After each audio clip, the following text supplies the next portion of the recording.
Okay, folks, we've got a lot of people, and more coming in. All right. So first of all, I'd like to welcome.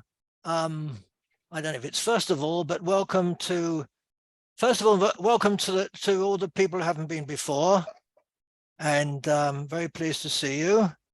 And of course, welcome to people who've been with me for so long. As I mentioned last time, we've been doing this for almost 3 years, which is quite amazing. So so there you go. Anyway, the rules are as follows.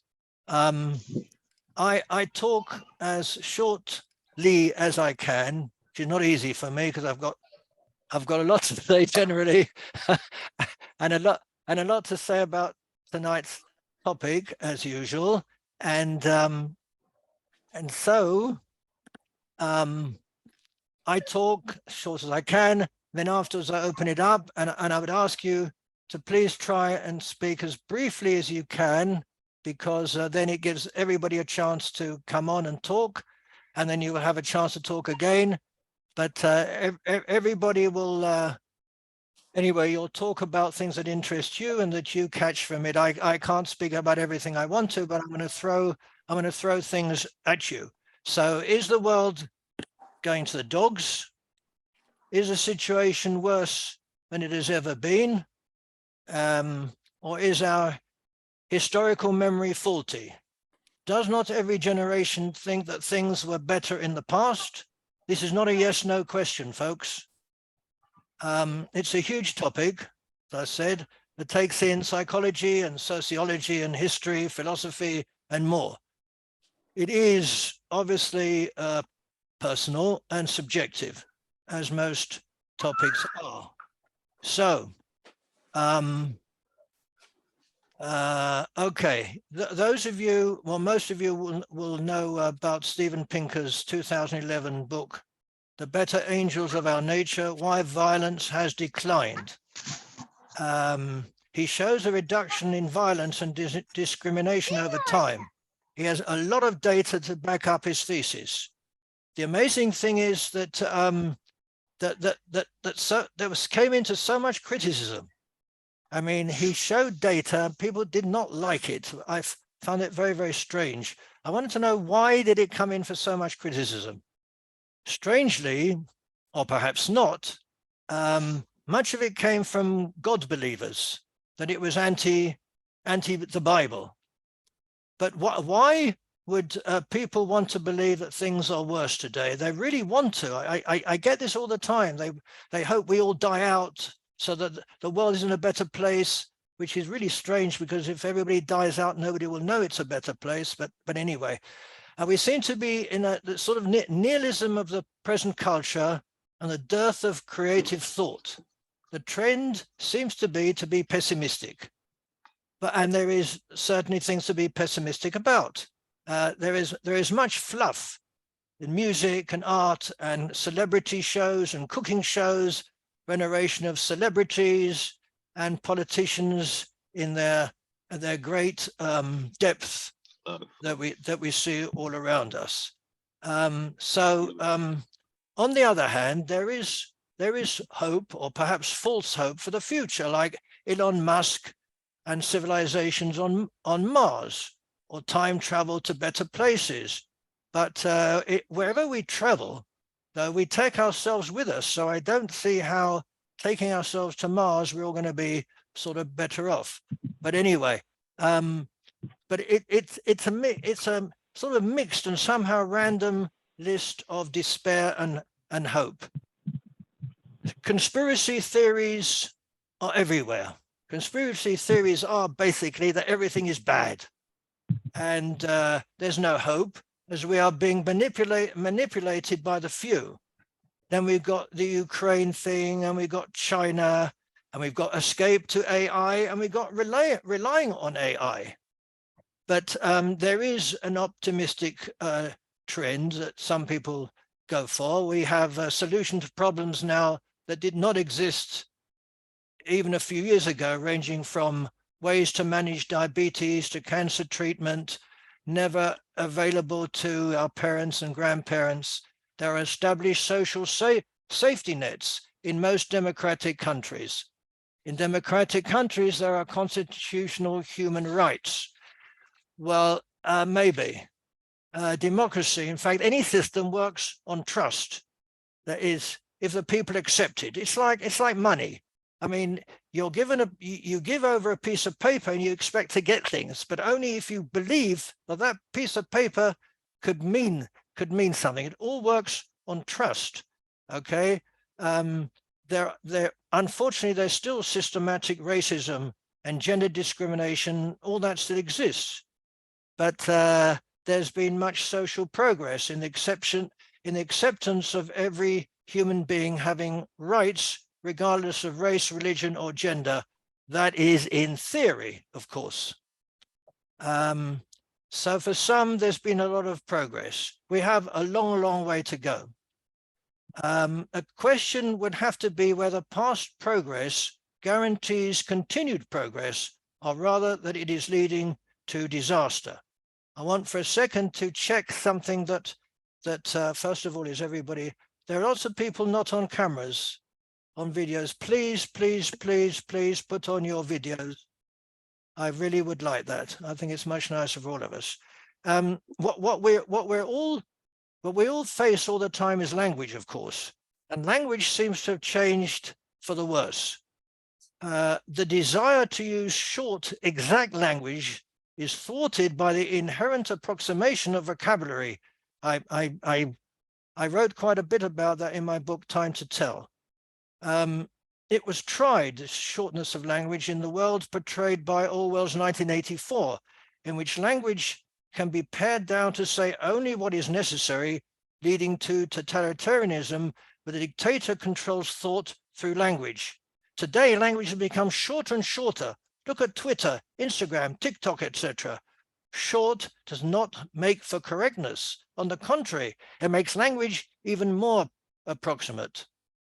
There is a theory, by the way, that the loss of the written word is causing a general deterioration. For example, social media represents a loss of the printed word. It's all short. It allows ostensibly more people to give their opinions. TikTok is deservedly acquiring a sinister reputation, but the greatest threat is to our minds. This is not to denounce the latest newfangled thing that the kids are doing, but to acknowledge that the successful functioning of a democracy benefits from mental habits associated with literal society. Liberal democracy is the creation of a literary culture. The birth of modern democracy in the 19th century coincided with the advent of mass literacy. Our democratic institutions are the products of a society in which the values of print culture were ascendant. The principle of the free press requires that political argument is carried out at length in newspapers, magazines, and books. That is largely gone, and we are all given to very short attention spans. Short messages is what is being fired at us. Slogans have replaced thought. Liberal democracy is not an inevitable political fact. It is the product of particular historical and cultural circumstances. If this sounds alarmist, reflect on the trajectory of the world's democracies since the launch of the iPhone in 2007. That seems to be more than a coincidence. Or consider the historic hostility to autocratic and totalitarian states to books. Soviet Russia and Nazi Germany silenced their best writers and thinkers because it is just not subversive ideas that are threatening to autocrats, but the very habit of complex thought itself. Social media in China is a frivolous confection of animal videos and dance trends. There is little debate. It's better for the regime that way.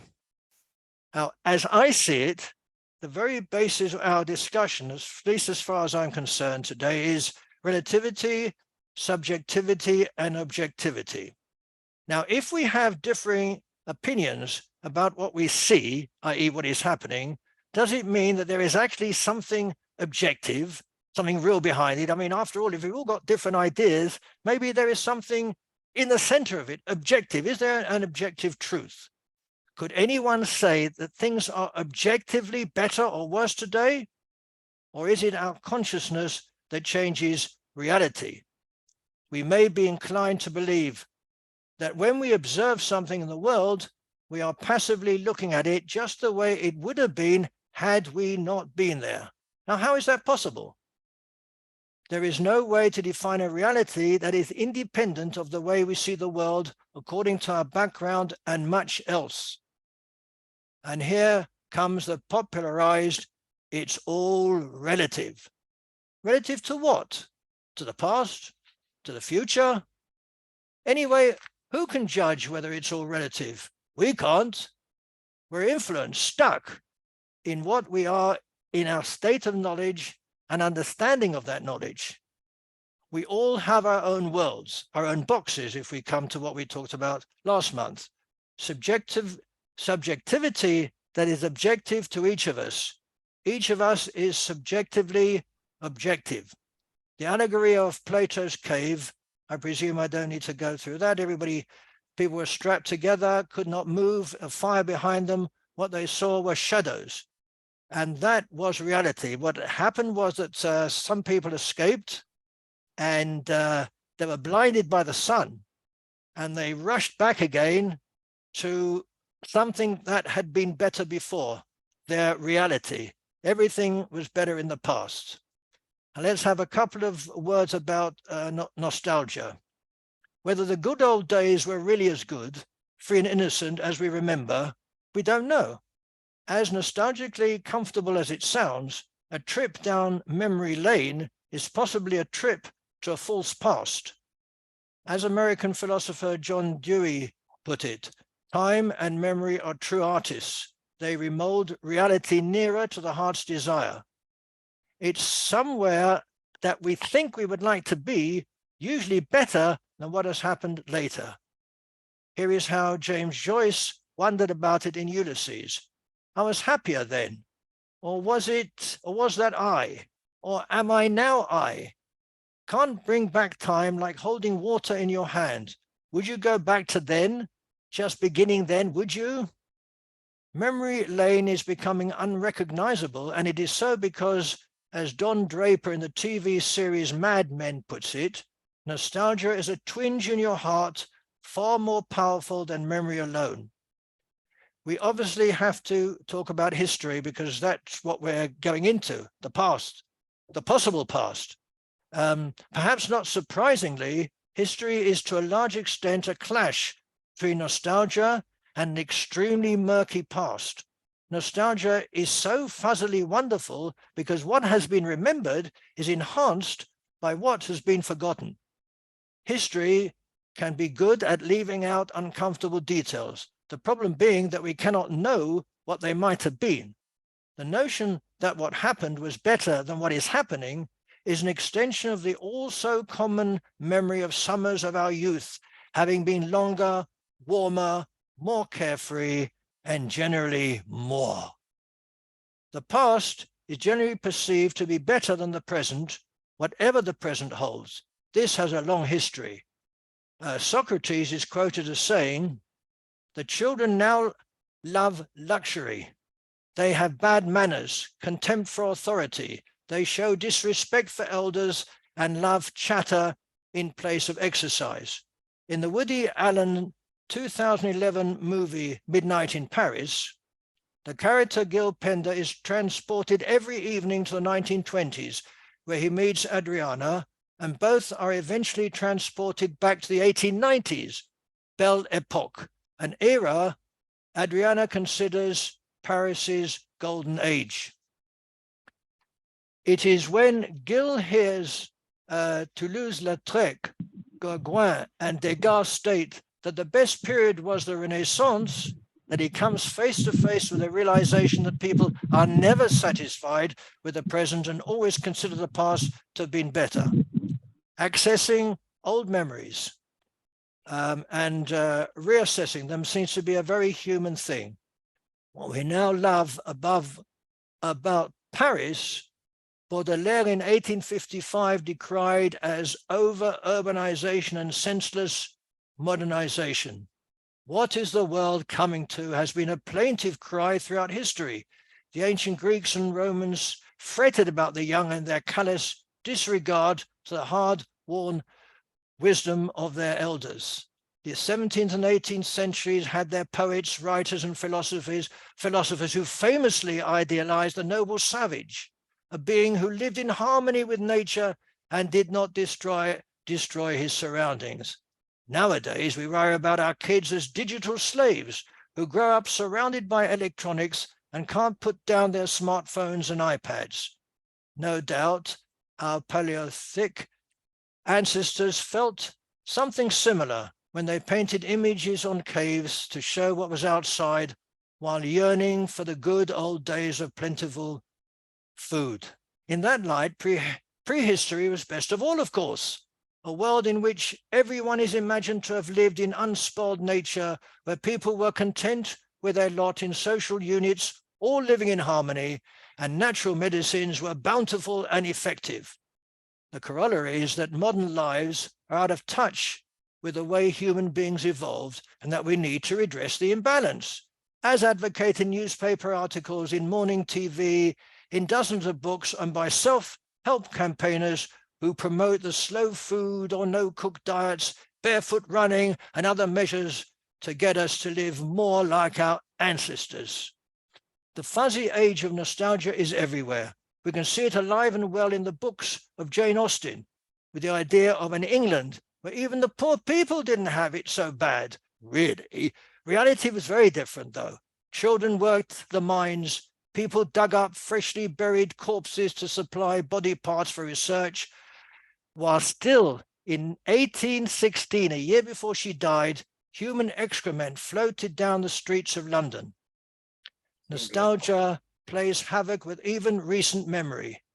You know, many Russians now think back with longing to the days of the Soviet Union, as do some now independent republics that had once been part of that Soviet Union. Similarly, the days of Franco Spain are to some extent looked back with nostalgia, where memory is not of repression and lack of freedom, but of order and security that is seen as lacking in the anything-goes world of unemployment, open pornography, tawdriness, and trash. And in Italy, under Mussolini, the trains ran on time. I've been told that many times. I've been to Italy, by the way. How many of us complain about today's music? It's hard to imagine today, though, that in the early 1960s, the Beatles' music was considered by many as a cacophonous noise, as exemplified in Newsweek's 1964 cover story on the arrival of the Beatles in the USA. I quote, "Musically, they are a near disaster. Guitars and drums slamming out a merciless beat that does away with secondary rhythms, harmony, and melody." When we think about what is happening compared to what happened, we need to think about the future and whether there is a connection, i.e. whether the inevitability of the past leads to the inevitability of the future. I say no, since the future is linked to memory of the past, and memories are notoriously false, leading to false conclusions. For Hegel, are you here? I've got two.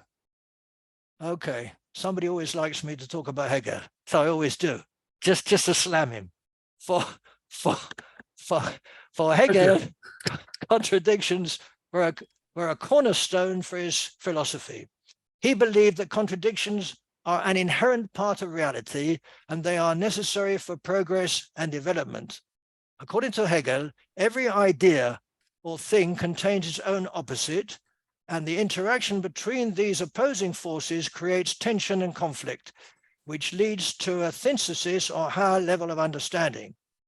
So here was the inevitability of progress, i.e. things were always worse in the past because they're going to get better.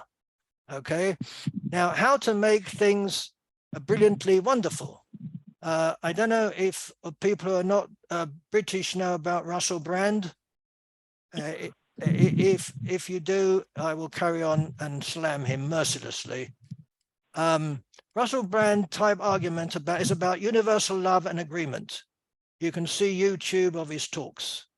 Okay, this is a return to the human as one of a mass of similarity and non-entity, loss of individuality to universality, and the contradiction of believing in oneself, all being preached to by the new gurus, Eckhart Tolle, Russell Brand, etc.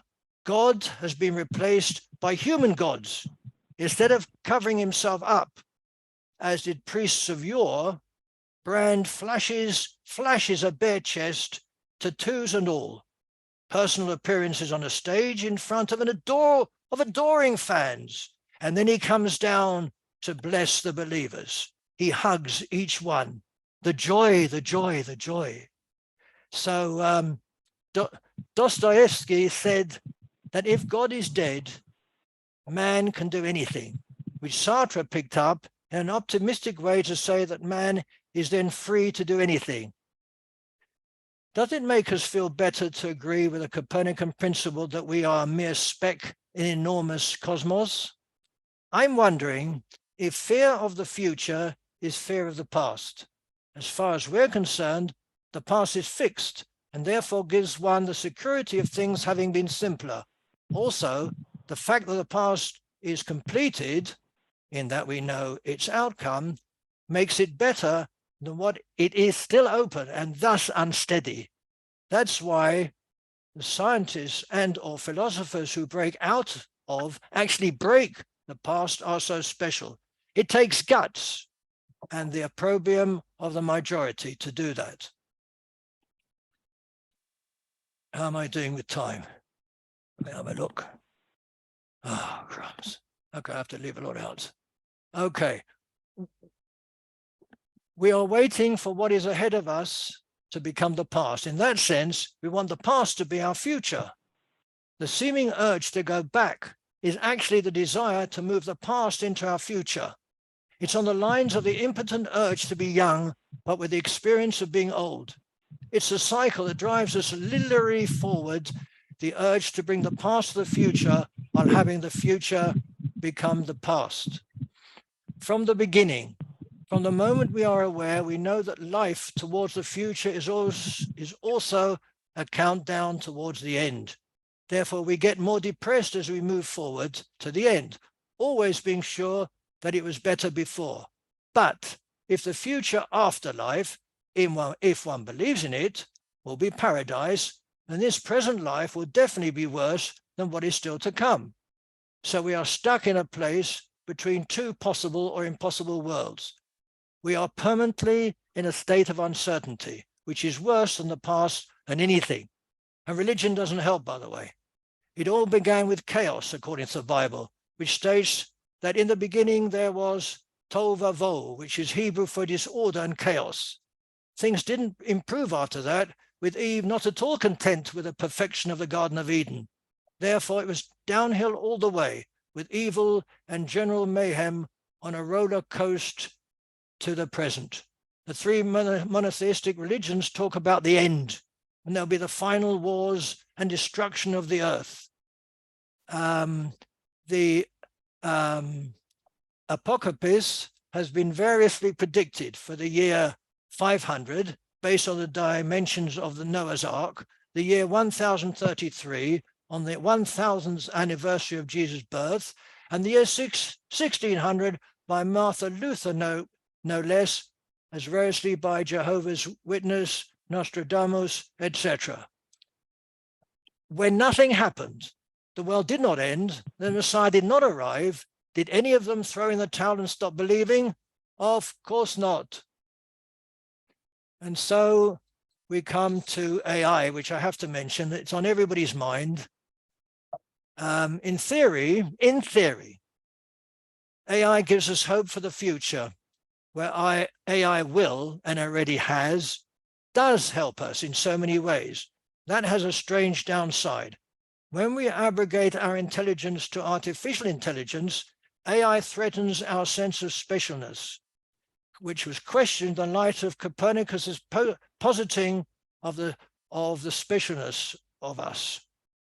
If, according to mathematician Marcus de Sautoy, a human constitutes the organism driven to create, AI does that. AI does not do that, not yet anyway. But as AI progresses, it is gradually taking over what we were best at, creating. I can just make a personal note here about what happened to me when I used Chat GPT.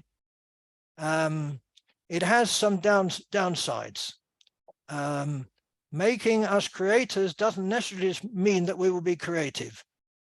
Myself, as a philosopher and writer of popular philosophy books, I've noticed that while Chat GPT will give reasonable answers, it takes away from my own originality, whereas I can make original connections between ostensibly unconnected thoughts. Chat GPT can't. In order for it to make connections, it needs me to give those connections. So far then, the human brain seems to be in a place where Chat GPT isn't. Will it get there? The way AI is progressing, it seems as though it will, and even surpass the creative capabilities of the human brain. Is that something we should look forward to, or perhaps be wary of? I'll finish off with a bit of science, since I haven't mentioned it yet.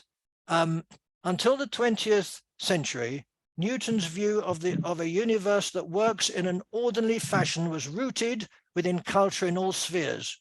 Order was behind everything and meant predictability. Then along came quantum mechanics, which showed that things work in unpredictable ways.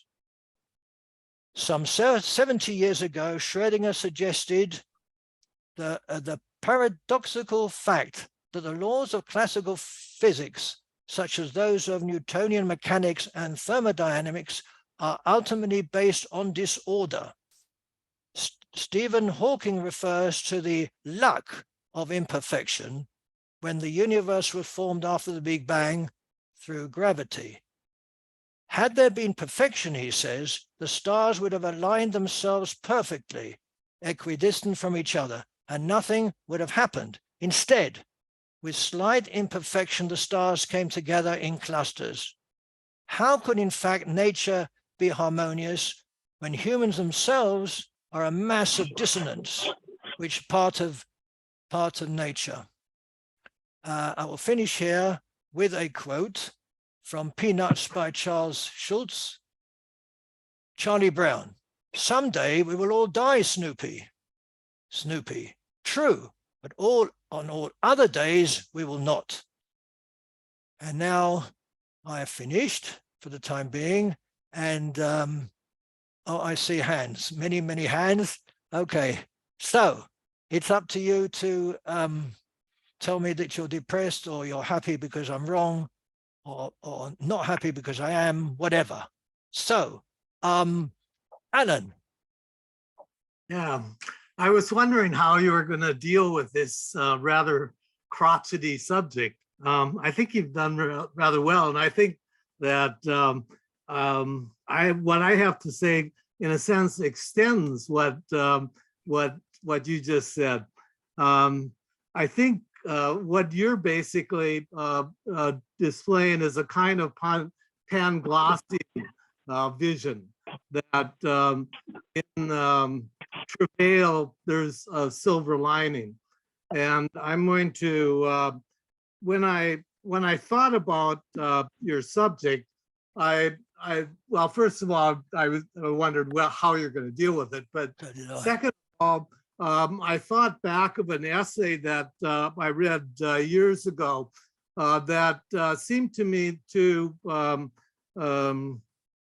answer, I suppose, some of the feelings about going to the dogs. And that essay is Paul Foreman's Weimar culture, causality, and the quantum theory. In that essay, long essay, I'd say, but in that essay, he talked about Spenglerism, and Spengler's Decline of the West and the pessimism. And of course, his work was coming right after the end of World War I and, financial problems, etc. And what he, at least in the second part of the essay, talks about is causality. As a result of the anti-rationalism of the time, that kind of neo-romantic organicism of Spengler's thinking, physics and physicists suffered. They suffered in terms of their role in society. It was a very anti-mechanistic, anti-deterministic time, and so what happened was that the people who were doing physics adapted, and they adapted by taking a kind of anti or acausality type of perspective. And so you had growth in physics from a kind of Newtonian determinism to statistics. And it's the argument of Foreman's argument is that he believes that that the primary driver of this change toward acausality was not the physics. The physics had reason. There was reason for adopting a causality type perspective, but that it was the environment in which physicists lived. And in the conclusion, he gives an anecdote. Someone, a literary figure, was interviewing Einstein, and this literary figure mentioned that, well, it seems that particles in the ultimate particles in physics seem to have something like a free will, and Einstein said nonsense, and in fact he said, I take exception to that strongly. And the interviewer then said, well, you might be going against the grain. And he also mentioned the kind of quote that I kind of like, something to the effect of physicists can't escape the milieu in which they live. And it was quite interesting, particularly as others, including Schrodinger, Schrodinger had given a talk earlier in the year, which this literary figure probably got the idea from, something like can the natural science, or no, are the natural sciences conditioned by the milieu? And so I guess I'll end there, but I like this idea that that even in travail, that very unpleasant circumstances, you can find a silver lining. Yeah, I agree. I agree with. I've been noticing that for quite a while. Very interestingly, that that science that we think is neutral is not neutral as such. I agree with you. It's sort of in the shadow of what's going on around it, and that people don't like to hear that, but we can see that quite clearly. I think you're right. Thank you very much, Alan.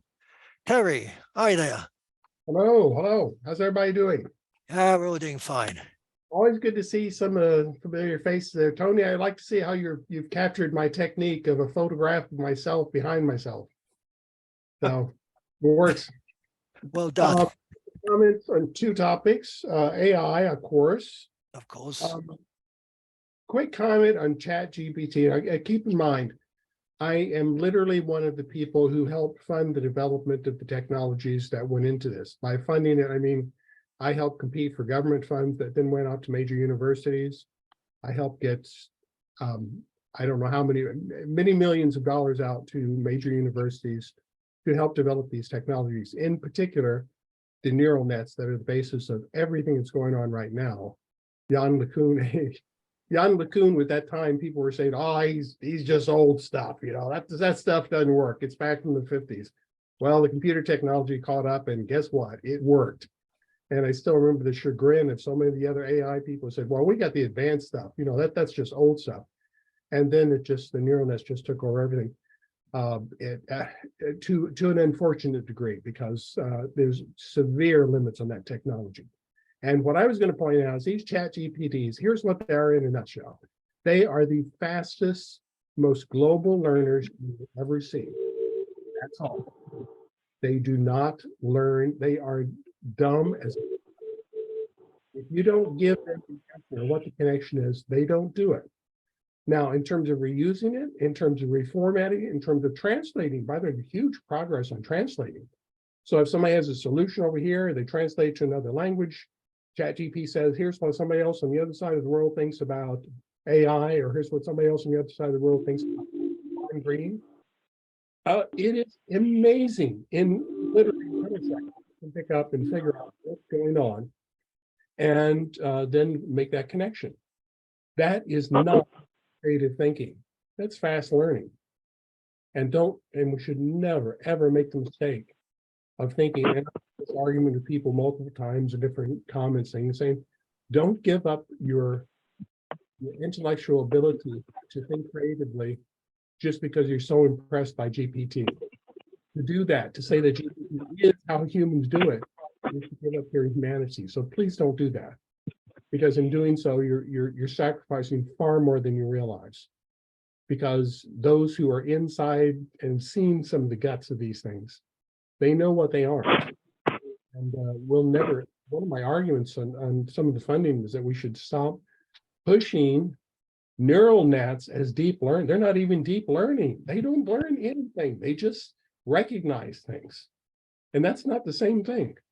Recognizing a cat in the internet is not the same thing as creating an idea of what a cat might be. So there's my little thing on just, there's a thing called the Gartner curve, and we're very much in the height peak of the Gartner curve right now, GPT, but we need to be careful about that. It abandons, as Ron aptly said, if you don't have that connection there, there's nothing for it to make, because it's dumb as a stump. It's a fast learner, but computers are still dumb as stumps. We have no clue, and I think there's some fundamental reasons why we have such an incredibly difficult time recognizing what's going to happen. And even the way we did the neural nets, we don't do those well. We use like, oh, I don't know, 5 orders of magnitude, 6 orders of magnitude more energy, do the same thing a little noggin does. That tells me something is really, really wrong about what we're doing. Ron Green's second topic, physics. You mentioned the randomness. The quantum theory determined the indeterminacy. I don't remember quite how you phrase it, but the randomness of the universe.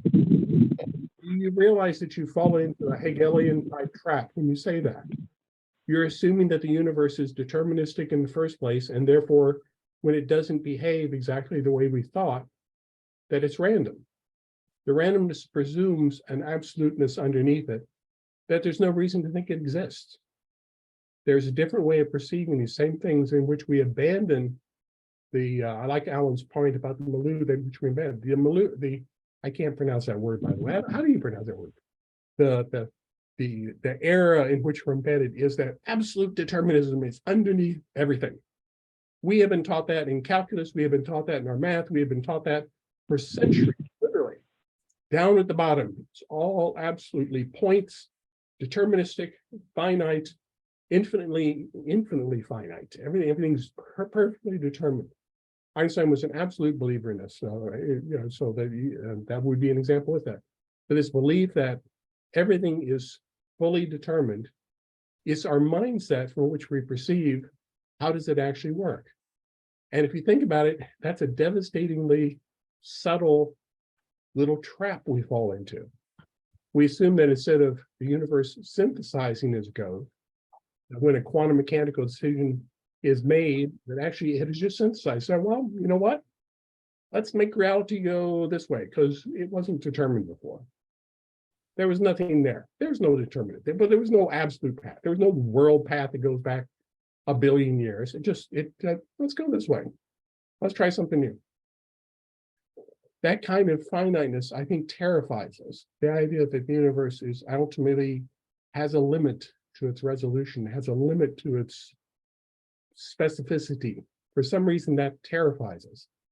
And I find that baffling because to me, that is just where it gets really fascinating. If the universe is not infinitely determinist with these ridiculous points that nobody can build in mathematics or in physics, they don't exist in either one of them. They're just mathematical abstractions. They're programs. That's all they are, blooming programs that you can run to some limit that's good enough for what you did. That's not absolutism. That is a program. It converges. So, if we think that everything is so absolute, we lose the ability to say the universe may be connected in ways that we don't really understand well. And you get these mysterious things called entanglement, which actually are more likely just a standard part of physics, that we, because of our material world that we're in, with all our little atoms locking everything down, we don't see it. So that's a good thing. That's why we can have chemistry. That's why we exist and everything like that. But it's not necessarily how the universe really works. So there's my blurb, probably a little overkill for that, but I know uncertainty, Ron, and I agree with you, but I'm also giving you a different angle. I said, beware of the trap of the centuries of training that we've been taught about points are real and points are absolute. Show me an example. Show me a point with infinite precision. Show me a point in physics, an electron totally locked down. It doesn't happen. It doesn't work that way, but we don't want to accept that in our minds. So, Terry, I agree with everything you say, apart from the fact that you put me in the same box as Hegel, which is very, very, very naughty.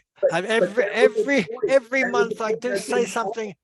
Every month I say something against Hegel, and now you tell me I'm in the same box. Not fair. Until literally a few months ago, I was in also, because in fact, even now, this is something that's kind of an ongoing development. Just to give me an example.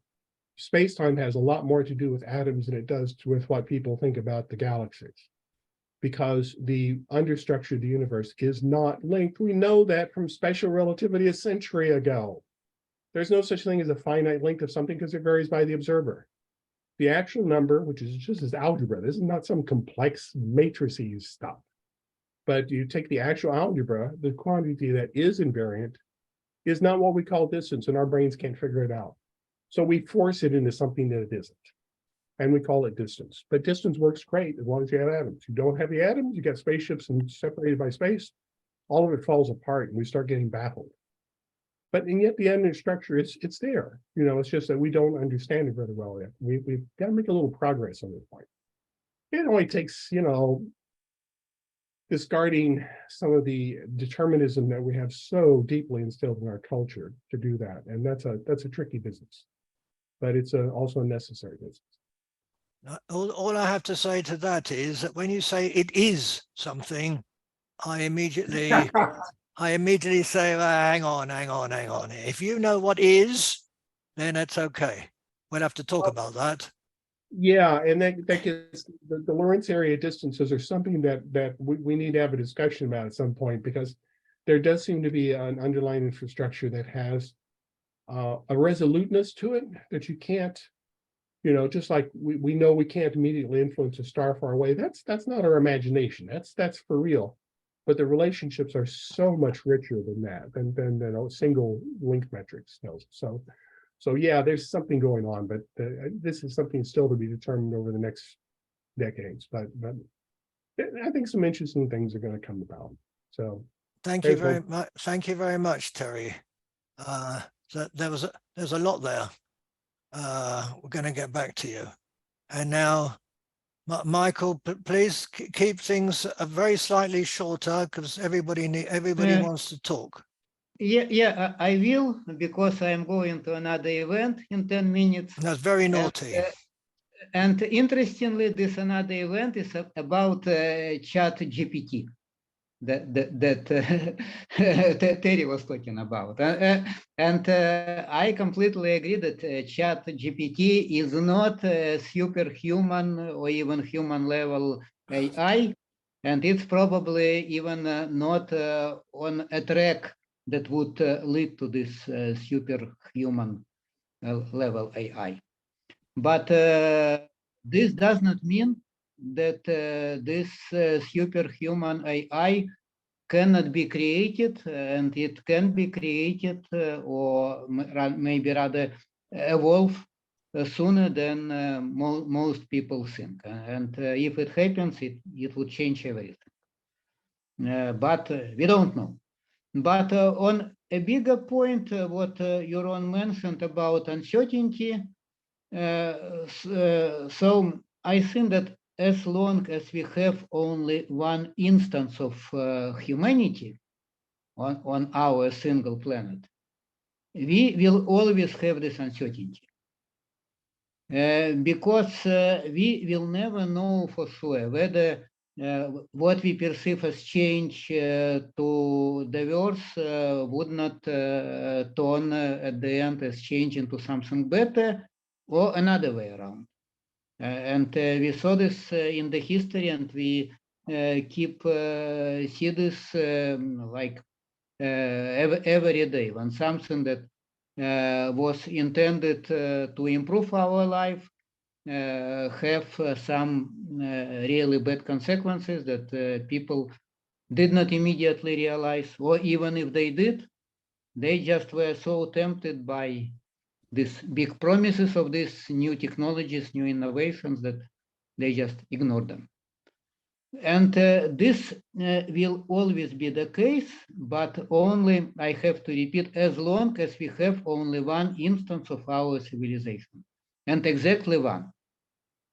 If our civilization dies, if humankind ceases to exist, then we will have the final answer. So all that happened before, it ended badly. That would be one possible final answer.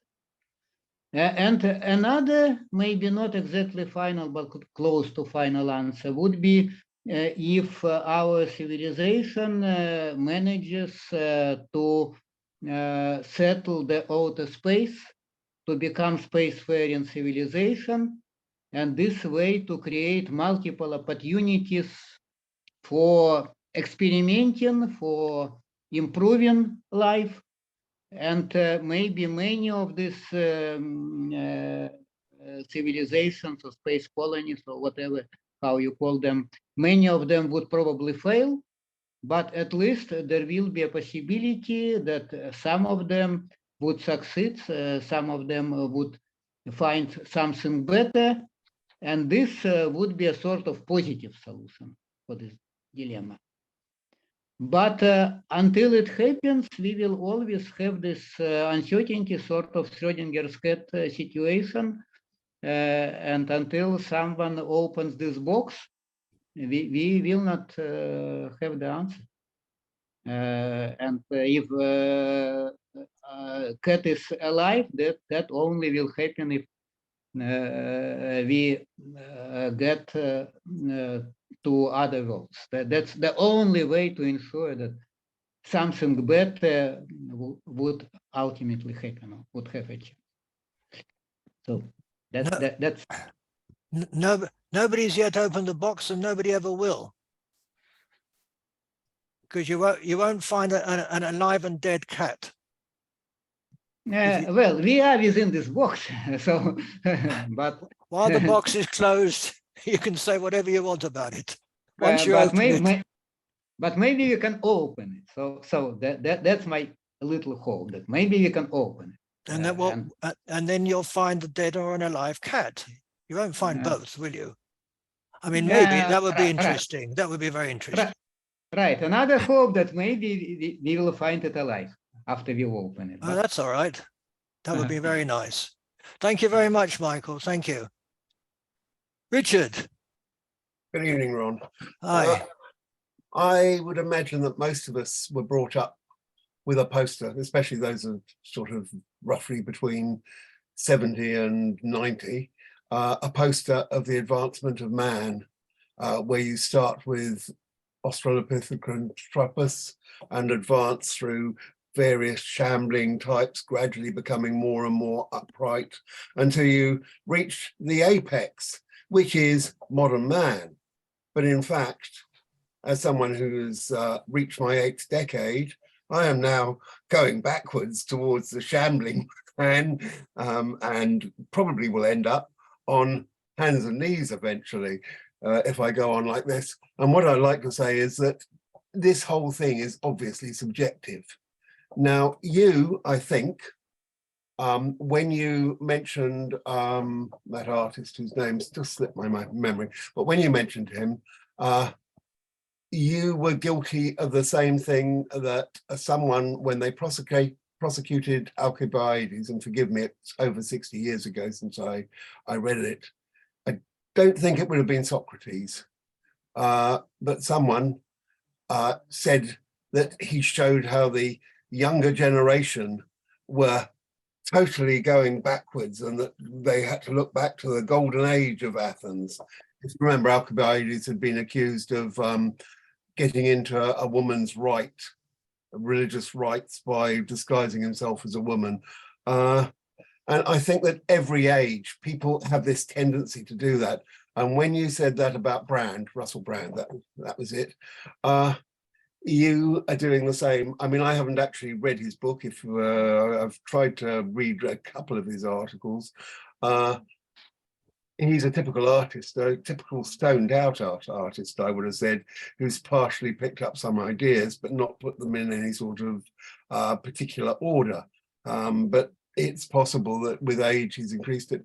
But I think most of us are jealous. I seem to remember he boasted that he had gone to bed with more than 1,000 women a few years ago.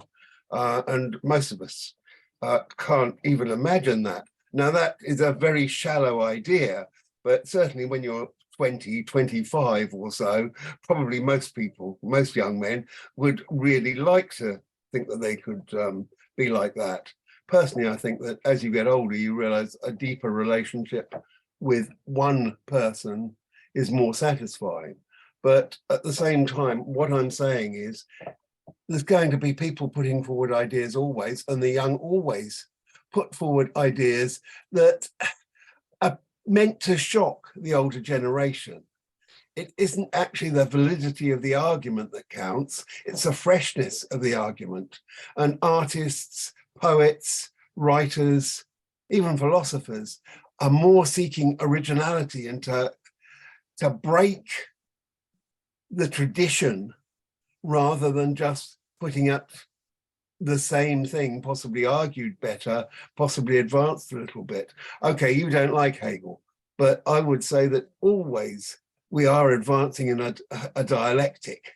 We're always putting forward a thesis, an antithesis, and then somebody produces some type of synthesis. Okay, that's about the only bit of Hegel that I'm likely to ever quote. But Richard, sorry to interrupt you. What you're actually saying is that things are getting better. I'm saying that being brought up in that, I'm an optimist and I'd like to think so. On the other hand, I'm also of a certain age and I look at youngsters, and when my grandchildren ask if they can have some money towards their trip to Rome or Greece and spending the time in a luxury hotel, and I say, but when I was young and went abroad, we stayed in youth hostels. We spent all our time being chivied from one place of interest to another. We weren't allowed to be soft.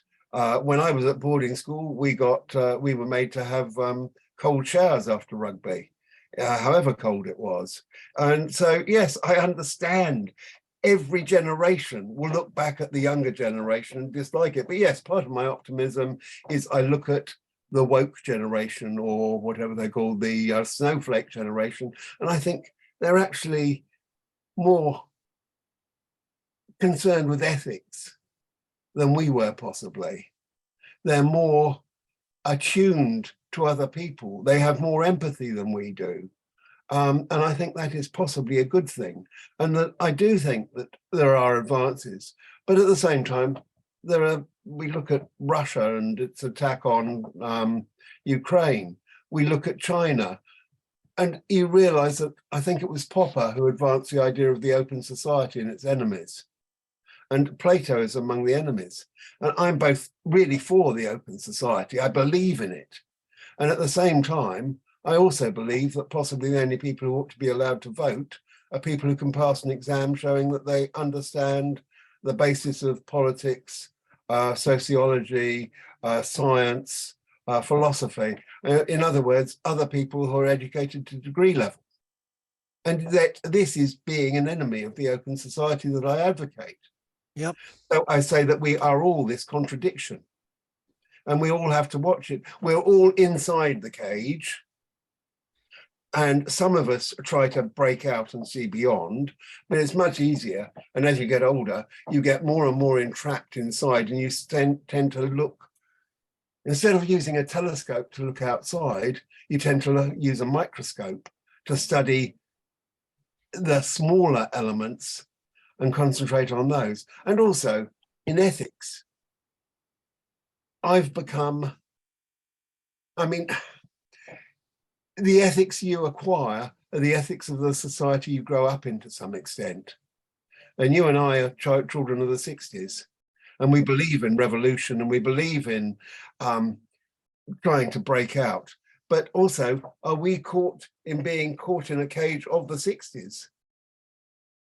To some extent, I agree that we both, and also every generation, when they look at the younger generations, they tend to have all the values, all the knowledge that they've got, and they look at people who are younger and learning things for themselves. And you can tell young people, look, that's wrong.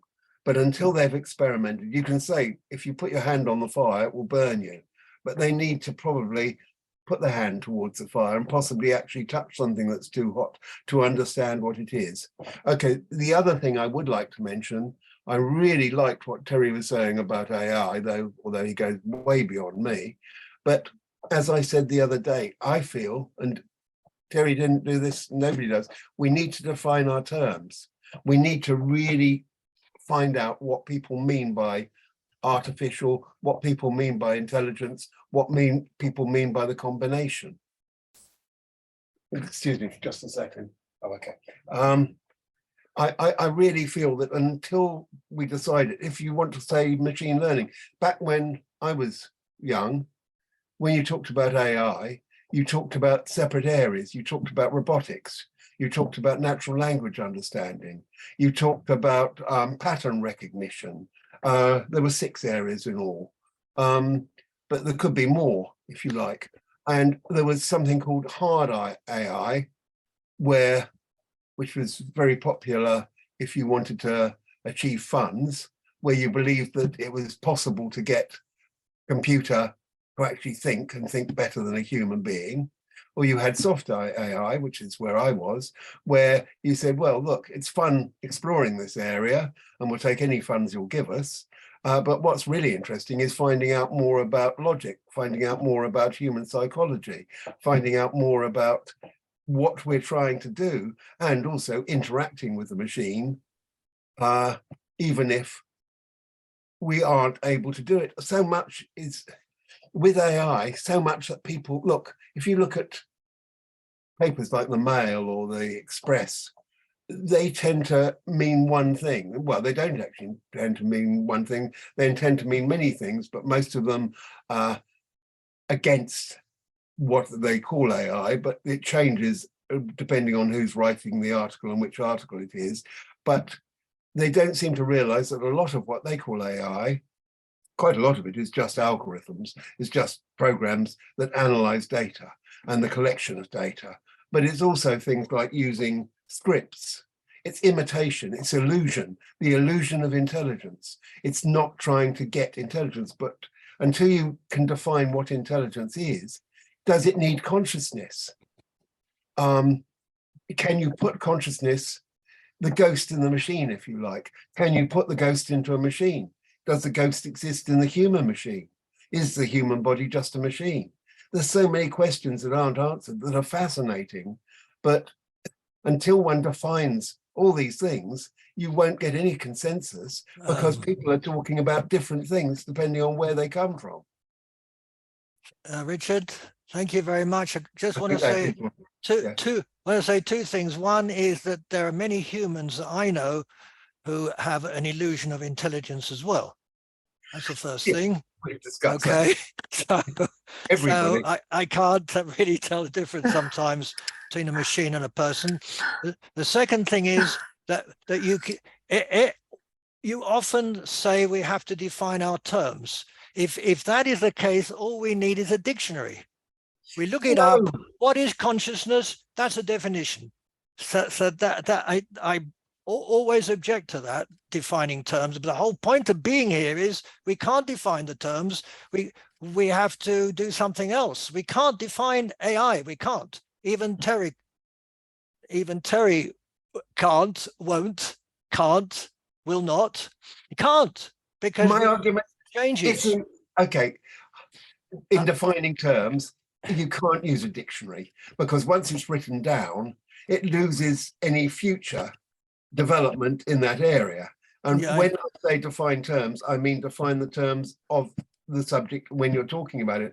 And what I'm objecting to is that when you have, say, an article in the Daily Mail about artificial intelligence, the person may not actually be talking about the cutting edge research that Terry, and at one time I was sort of on the edge of, and that Terry seems to be at the center of. But then they don't know, they don't understand programming, they couldn't prologue in Prolog or Lisp or Python. It's like people who talk about technology and turn on a electric light. Richard, can I stop you here and you come back a bit later? Do you mind? Yeah, sure. Because there are loads of people waiting. Yeah. I've been Thank on you. too long. No, it's okay. Thank you very much. Thank you. James, welcome back. Well, thank you. Yeah, it's so great to be here. It's such a great day here in Las Vegas, about 65 degrees, a lot cooler than previous years. But this is 65 degrees Fahrenheit. Sorry about that.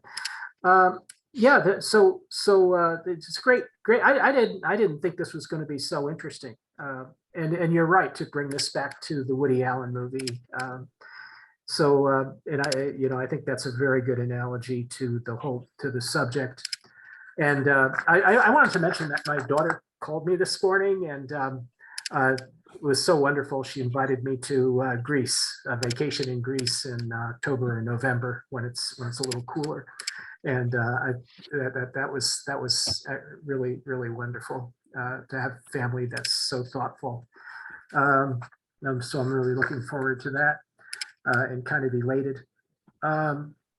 Although she said we're going to have to take some tours, so that we don't argue about every single place we're going to go. I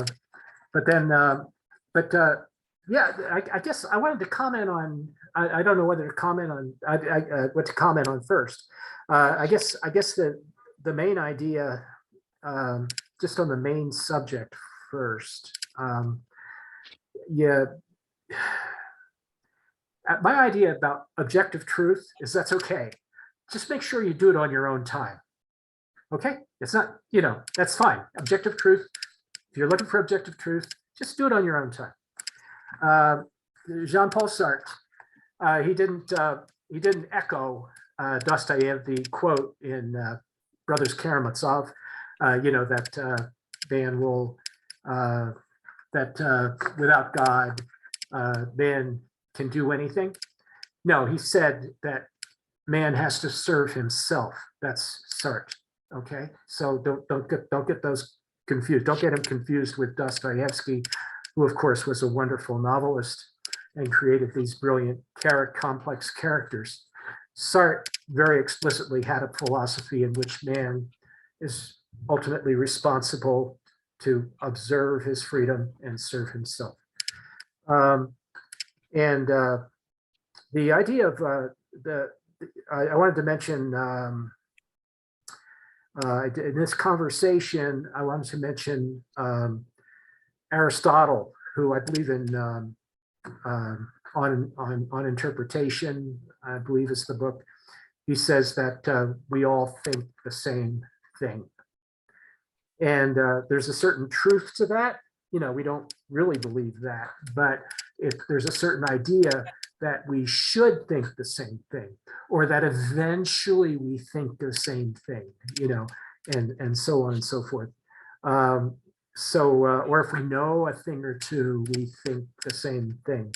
So there is that sort of like tendency in knowledge for us to kind of align with each other, and then we align with each other and we think that we're all determined, we think we're deterministic, we think that society is a kind of a flattener of individuality, and that's the common view kind of thing. It's the individual versus a society, but we're just really human. We're just really experiencing this life. And I wanted to congratulate Richard and thank him so much for being so emotional. I think his emotion, your emotion really comes out, and it's really, it distinguishes you as an individual and makes you important and attractive, and it makes your ideas genuine, you know. So I think that you shine because of that. And I also want to congratulate you, Ronald, because you brought up this fascinating kind of point of view from which we could look at things. And the slogan, I mean, you could almost, from your talk, I think that I thought of the slogan, Ukraine, China, AI, Ukraine, China, AI. In other words, you can just sort of like get in a spin about what the politics is, there's kind of like this, we can be determined by politics, but we can choose not to. We can choose to just be ourselves.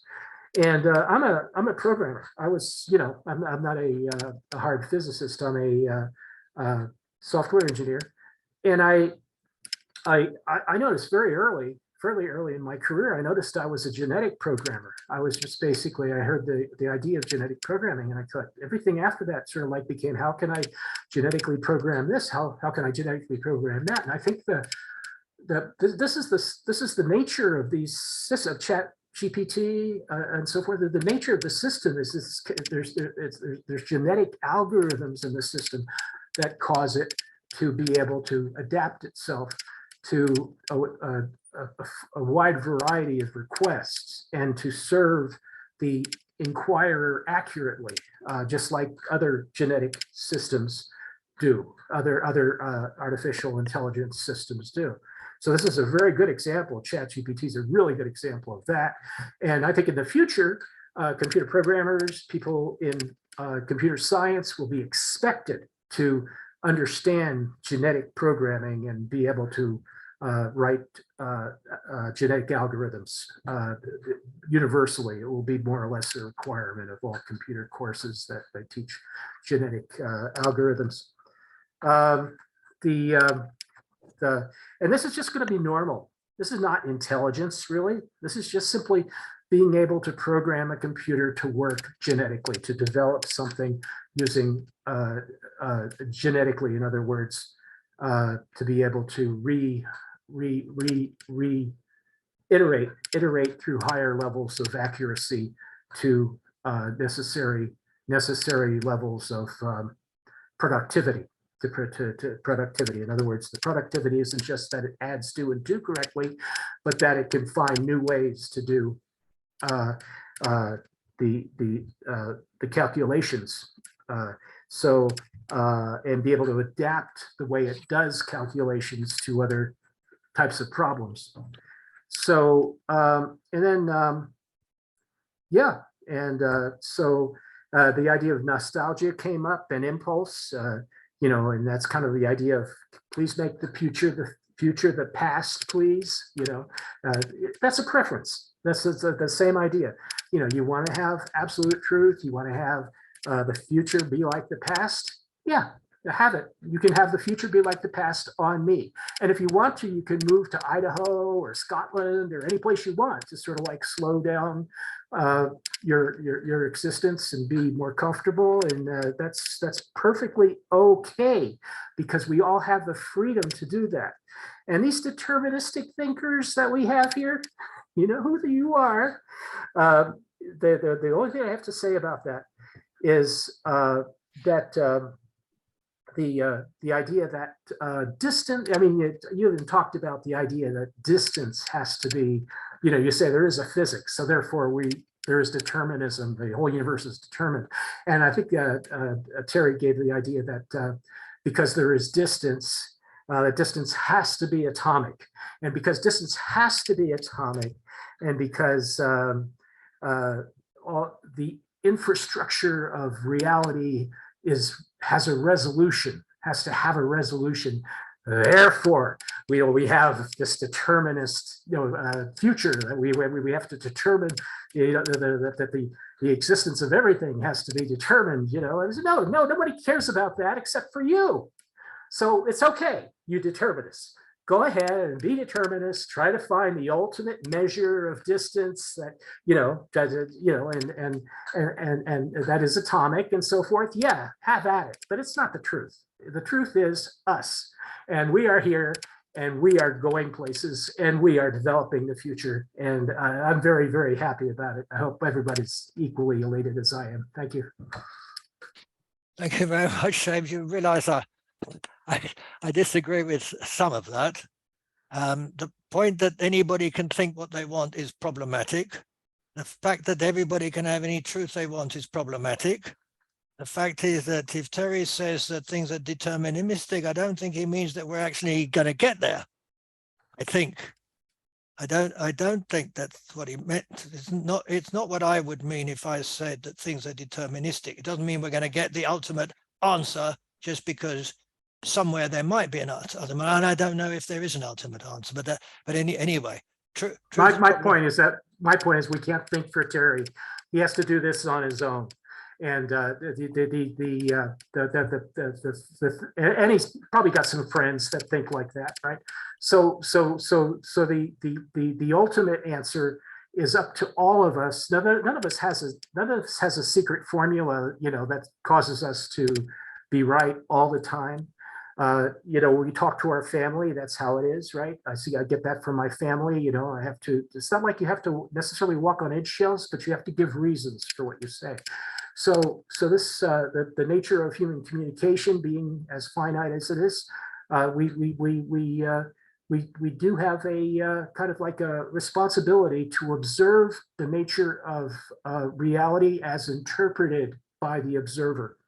And we're all observers. And if we try to take ourselves out of that observer position, then we're starting to sound a little bit silly. That's, I think, my point. I agree with that, definitely. Thank you very much, James. Thank you. If I've got people's agreement here, I'd like to move around a bit. The people who have been here for the first time, I'd like to get them in earlier because it's not fair. They've been waiting a long time. Is that all right with everybody to shuffle around a little bit, if you don't mind? So I'm going to ask for Al and then Wei, okay, because you're new and you have priority here. You'll be right in there. Okay, so is that all right with you, Lot? Yeah. Where's Al? Where's Al? I don't think anyone's opposing. Can you hear me? Yep. All right, cool. So I want to take this back to the original kind of question and then see if I can make some headway here. Are we going to the dogs? Is society going to the dogs? Let's take something as maybe observably true. There's a lot of people in the world. There's a lot of societies. There's a lot of different things, and they're all at different stages of development, we can call it. They all stand in different relation, and in particular in different historical relation. And one of the sort of, let's take it from a small scope for a second, thinking about what one of the previous speakers said about AI. AI is like machine learning and neural networks. They're math. They're not doing anything creative. They're observing patterns. And that was supposed to be an explanation as to why it's not so bad, because it's not like it's doing anything creative. There are some people in the world who make their entire living doing things that aren't creative. There are some people in the world, there are many people in the world who do things that are pattern matching. That's their job. That's their function. There are some people who do pattern matching for a hobby. They've spent, I don't know, 20 years doing things that you could train a neural network to do. And they did it because it was fun. And now they realize that computers can do it in seconds, and it took them 20 years to develop the skills to do it because it's pretty simple pattern matching. That's not to say AI is good or bad. That's to say that different people are going to experience change in different ways based on their relationships to society and their historical relationships to society and their history. So let's expand that a little bit. Let's look at the Western world. Since 1970, productivity has been increasing. Productivity per worker is up something like 60%. That's positive. That's a good change, right? We're more productive. But since 1970, most of the value generated by that productivity has not gone to the people doing the work.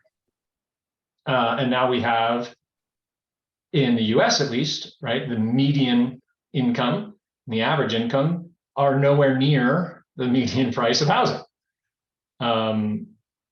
We are way more advanced in medical treatment over the last 70 years, but it now costs $400,000 to get some of that treatment, and not necessarily the most advanced stuff. Hospitals are making a lot more money than they used to. So things are good for some people and getting better, and things are going to the dogs for others. So expand that a little bit more. The Pope just denounced the doctrine of discovery. Too little, too late, but much appreciated by the indigenous populations of the world who, you know, as of 1980 in the US, no longer have to be forced into boarding schools, but still are experiencing child relocation. Up to 1970, the US was forcibly sterilizing women in Puerto Rico. Things are a little bit better for the Puerto Ricans now because that's not happening. But a lot of the wealth of the last 600 years in the West is pretty extractive. Is the world getting worse for white people in the Eurocentric capitalist world? Maybe. Is that a bad thing?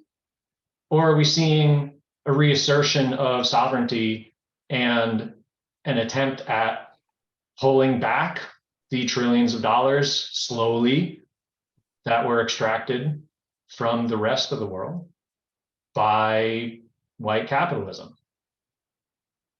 Is that going to the dogs, or is that correcting what had previously been already at the dogs? So I think it's just at every level and every piece of the conversation that we can talk about, whether it's AI and job killing innovations, or whether it's the death of what used to be considered high culture in the Eurocentric world, or the economies of our locales, right? I mean, it's really important to take a world historical view. 70 years ago, there was a famine every 2 years in China. Are we going to the dogs? Depends on who you are, is I guess what I'm saying. And that's my piece. Thanks. Thank you very much, Charles. Very, very interesting. There's stuff there I had no idea what's going on. Amazing. Thank you. Thank you very much. Wei. Thanks All for right. coming. Thank you, Ron, for giving me an opportunity to speak. Like I could add a more diversity into this conversation. The reason is of course I'm a relatively younger. Like I can speak from a younger generation perspective and from a female and also minority. I actually think the time we're living right now, it's one of the best that is in the past 200 years, considering how much we have gone through, like, you know, the older generation went through like First World War, and then second, you know, like we are really living in an area like there's no major war. I know there are a lot of concerns over Russia, Ukraine, or even the tension between the US and China because they are both competing for the superpower. Like, but it's just nothing like what happened, you know, 100 years ago, or you know, 80 years ago. It's totally different scale. So I actually think this generation, not this generation, like we have, you know, really learned lots of lessons from, you know, those major world wars, and the time has been so prosper for people just being focused on increasing productivity, like you mentioned. But at the same time, like there are different ways the older generations have done better than the younger generation for sure, because like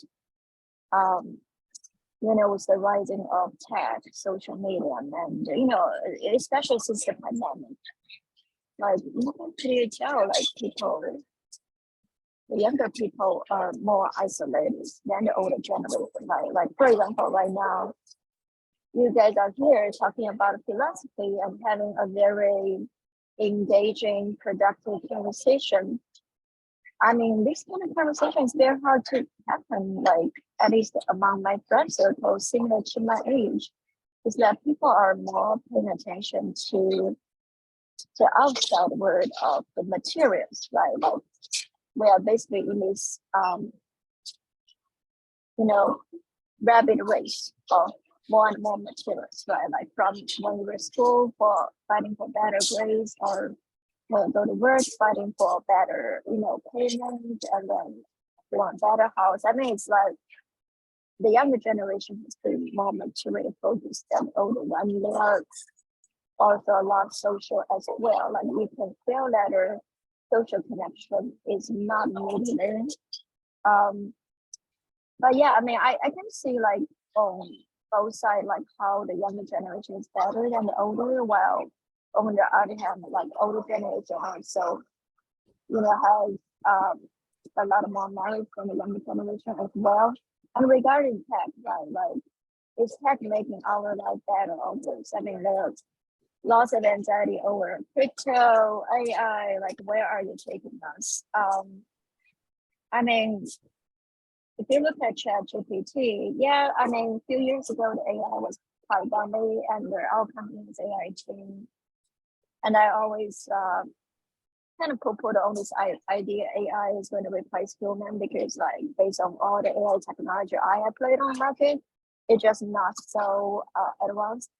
But yeah, of course, ChatGPT is putting us in this technology breaking point. Like it's very different than what it was before. It's like some people mention as the iPhone breaking point of the phone, right? So could it be really disruptive for future? I think so. I mean, I know some other people have different opinions, but I'm a human. As a human, we have 20 years as a generation, so we learn from our experience. But I mean, when you are talking about ChatGPT, who has super computing power, who can be trained day and night, and each year they're going to come out with a new version, and it's going to be significantly more advanced than the older one. So right now we are the ChatGPT version 3. I think the 4 is coming out. So I mean, it's a lot more advanced. And you feel it has creativity. I mean, I don't think it's just trying to simulate on what we are doing, but it has lots of creativity. You can create out AI thinking, and where it's going to take us in a few years. I definitely think the AI is going to replace lots of,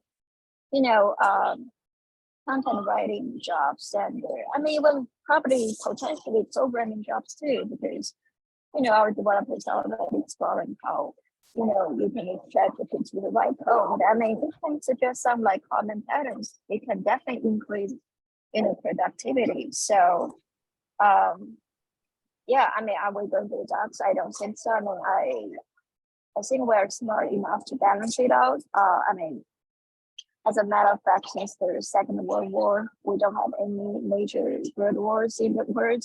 It's a solid proof letter. This generation has been handling many different things. So that's my take here. Thank you very much. We in the West, well, we haven't had any major wars, but there's plenty of wars going on all the time in Africa, and we seem to not worry that much about it. I don't think it's not what we don't worry about it. Is there's no larger scale war involved many countries. Yes, there's definitely like local conflicts, but like I mean, between Russia, Ukraine, or Russia, other countries, or between the US and Iraq. I mean, Africa is another area, but compared to like the global wars that have not happened, and I think the power dynamic balance is there to balance it out to make sure that's not happening. I mean, even with the tension between China and the US, it's more on the economics rather than the military side. So, which I think it's an advance, like compared to the Cold War period. Yeah, I probably can. Yeah, that will be fine. Get the top down, I can drive down. Well, wait a minute, hang on. Who's talking? Mute, found him. Okay, just out of interest, Ernest, you're sitting behind you is, if I'm not mistaken, is Giordano Bruno, right? Absolutely right. Yes. Yeah, in Rome. He was burned to the stake in 1600 because he told the church a lot of things they didn't want to hear. So Exactly. And you're absolutely right, Ron. And all he said that when he looked in telescope, he observed that it's not a star, it's another solar system. And that was a definite no-no. And so they burnt him at the stake in 1600, just out of interest. Thank you very much. Wait. Okay, Claudio, it's your turn. And please, everybody, keep it as short as you can. Yeah. Because there are lots of people waiting. And they. Oh, yes. Can you hear me clearly? Yep. Okay, good. Yeah. Well, society has become more complex now than it has in the past, right? We have more distractions, right? There's more activities we get involved in.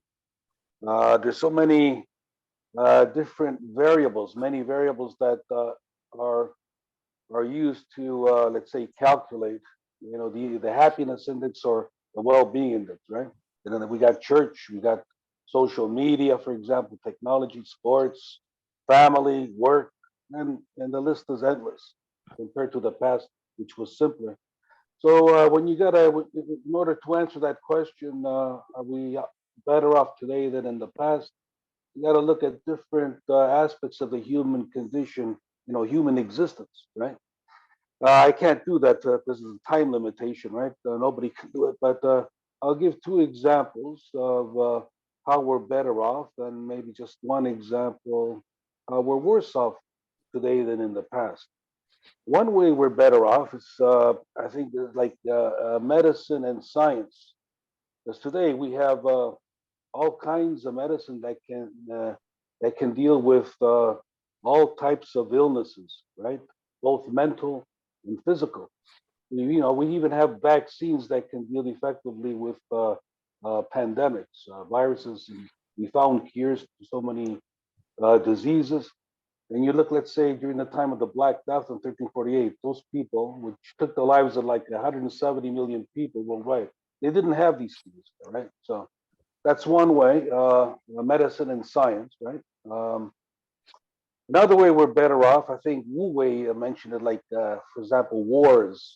I guess it has to do with security, feeling secure, and the physical violence, property damage and human destruction. Yes, today, I don't think it's inaccurate to say, although we have the Ukraine and we have the pandemic, that we are better off than the people who are living, let's say, between 1914 and 1950. You know what happened during that time? We had World War One. We had the Bolshevik Revolution. We had the influenza pandemic, which took the lives of 50 million people. We had the Great Depression. We had the Holodomor starvation of the Ukrainian people under Stalin. We had, more importantly, we had World War II with Hitler, under Hitler. And, the Holocaust, which took the lives of 6 million innocent Jewish people. We had the Japanese occupation of China, which was brutal, the brutal occupation. We had Hiroshima, Nagasaki, we had the Korean War. Okay. So we are better off today in that aspect of human existence than we were in the past. I don't think it's inaccurate to say that let's say the Jewish person today is significantly better off than the Jewish people who were living in Europe between 1932 and 1945, right? I think that's an accurate statement, right? I don't think it's inaccurate to say that a Chinese person today, despite the pandemic, is better off today than they were under Mao Zedong like 60, 70 years ago. And we're talking about a lot of people, because even back then there were more than 1 billion people living in China, right? And I can talk about other nationalities too that are better off. One way one way we're worse off today it has to do with the younger generation, people like teenagers and people in their 20s, regarding social media and technology, because they have become more alienated. And according to studies, social media increases the likelihood of getting depression and anxiety and chronic stress because of the toxicity of finding social media. And despite like making friends, obtaining lots of followers, you can still experience loneliness on social media. And a lot of people, these young people, they confuse followers with friends. They assume that, I have 100,000 followers. Look at all my friends, but that they're not actually friends. It's not the same as a face-to-face contact, when you can establish a long-term bond with people, right? It's more artificial online. It's not real. It's not genuine, and you can quickly lose friends that you make online as you make them. They're not long lasting, I believe, in most cases. Thank you. Thank you very much, Claudio. Roland. Hi. Hi there. Yeah, very interesting discussion. Lots of stuff to think about, I think. I've been kind of watching thoughts float across my mind as the discussion's gone. The one that's kind of popped up as a starter is the sense that, from my perspective, I think I'm wondering about this sort of being at the sort of temporal apex of a story of misery and joy that goes back millennia, millions of years. We're all right now sitting on top of an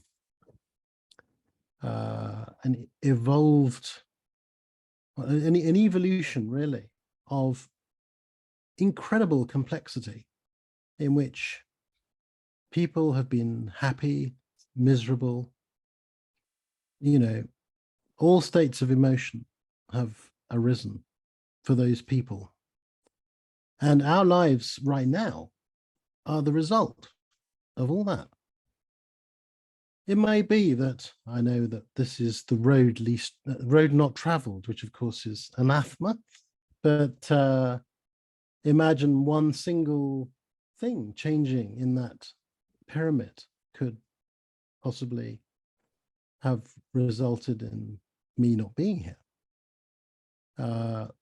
If the Second World War hadn't happened, would my parents have met? I don't know. Maybe not. So it's a curious thing, I suppose, looking back and knowing that our lives are based upon this huge mixture of suffering and joy, of people we have never known and will never know and could not possibly ever know. So I'm thinking in that sense as well of looking forwards and thinking that I'm part of that pyramid for other people in the future. So that was one of my thoughts, really. Another thought I had was this question: we're going to the dogs. Yes, we're all going to the dogs. Or no, we're not. Well, who is deciding that? Who is making that decision? Are we making that decision? Well, I don't think so, because I've never seen a we making decisions. I've only seen people making decisions and coming to conclusions according to their own references. So I'm wondering where this we comes from. We're all better off because of medical this, medical that, scientific this, scientific that. Are we? Are we all better off? Or is it just a statistical kind of balance? X people are better off, but Y people aren't. I mean, Al mentioned this to some degree earlier on, which I thought a lot of his points were really touching, in that they refer to the gut, visceral experience of human suffering, and the idea that we can objectify the notion of what is good and bad, and kind of apply it as a sort of sweepstake reference. I can't buy it. I just can't see it. To my mind, whether things look good or bad depends upon our individual references, how we see it from our own totally unique points of view.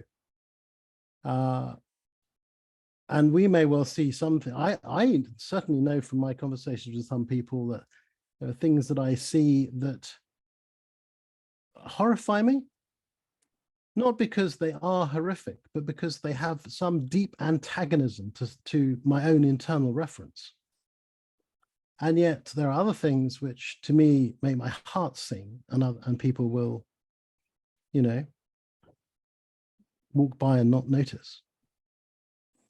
So what is there to make of this? Well, I don't know. I guess the future as we see it is like a story that we write, isn't it? It never happens, the future. The future is just our little picture that gives us the opportunity to decide what to do right now, that forms our moment-to-moment actions. So I can't really see that anything is going to the dogs or not going to the dogs. I just see my own actions arising from moment to moment based upon my little picture of the future, which arises from whatever that mysterious reference is ticking away inside me that tells me that's good for me or that's not. So that's what I'd like to say. Thank you. Thank you very much, Ron. Of course, I agree with you that the we is hugely problematic. And whenever I say it, I cross my fingers, and so because I'm really fibbing. Because I agree. I don't know what the we is. What I know is that we must be many of me. This is the only way I can think of the we. So I assume that we think we here say think similarly, but I don't know that. I can only assume that when I hear what people say, they're saying it from their point of view.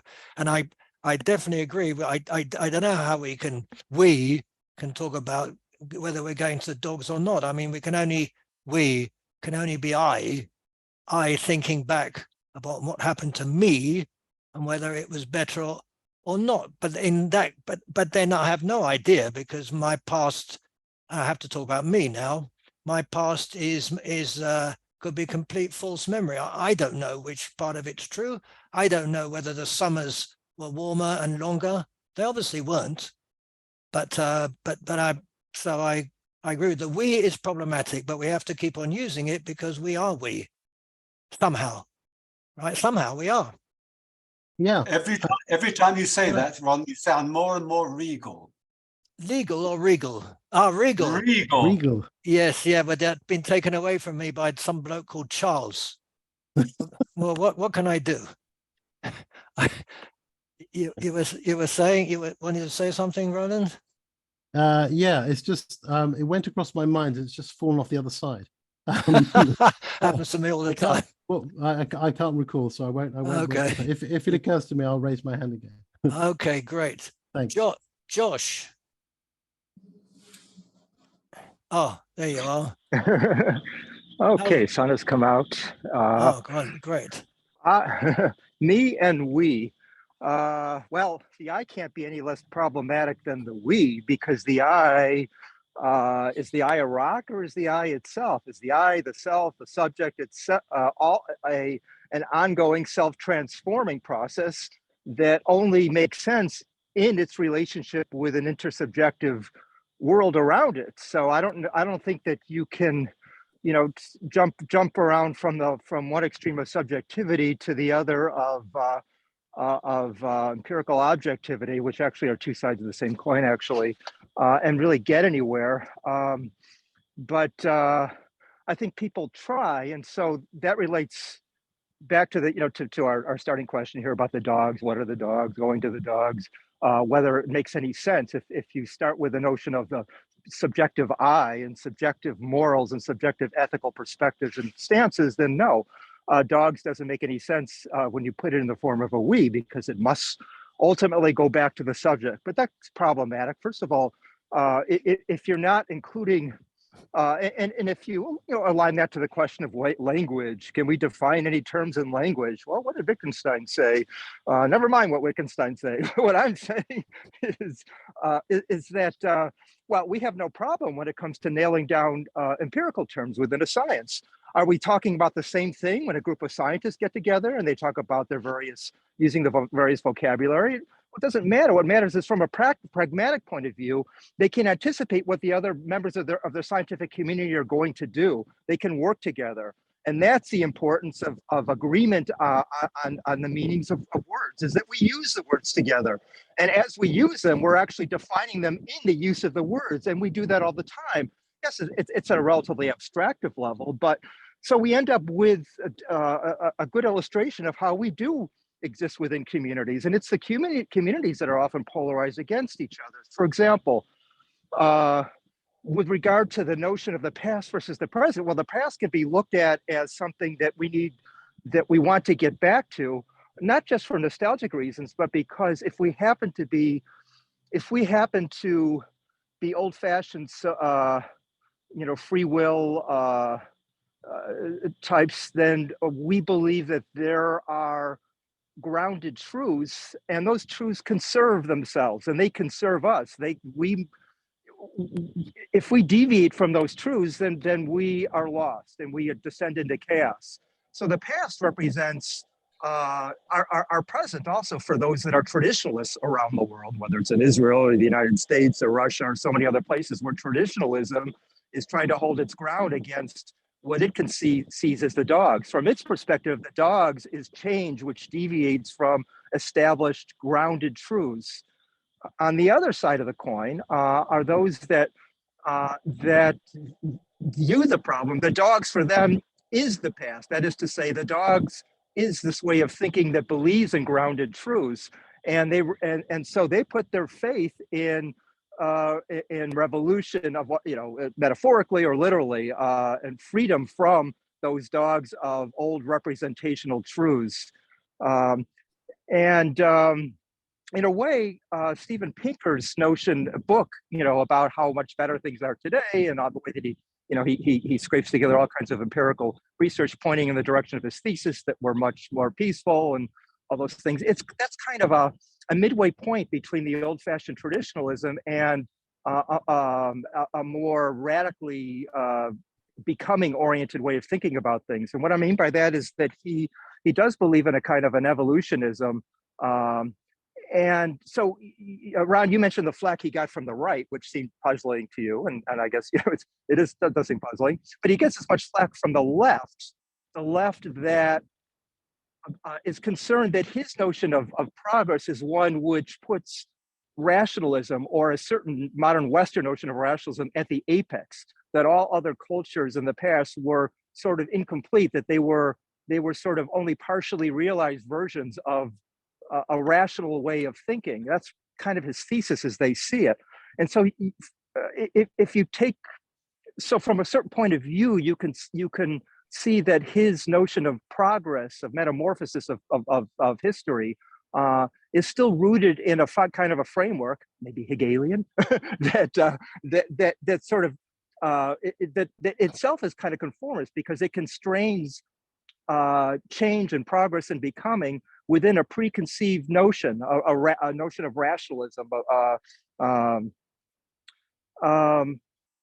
then you've got another point of view, which is further to the left in philosophical circles, which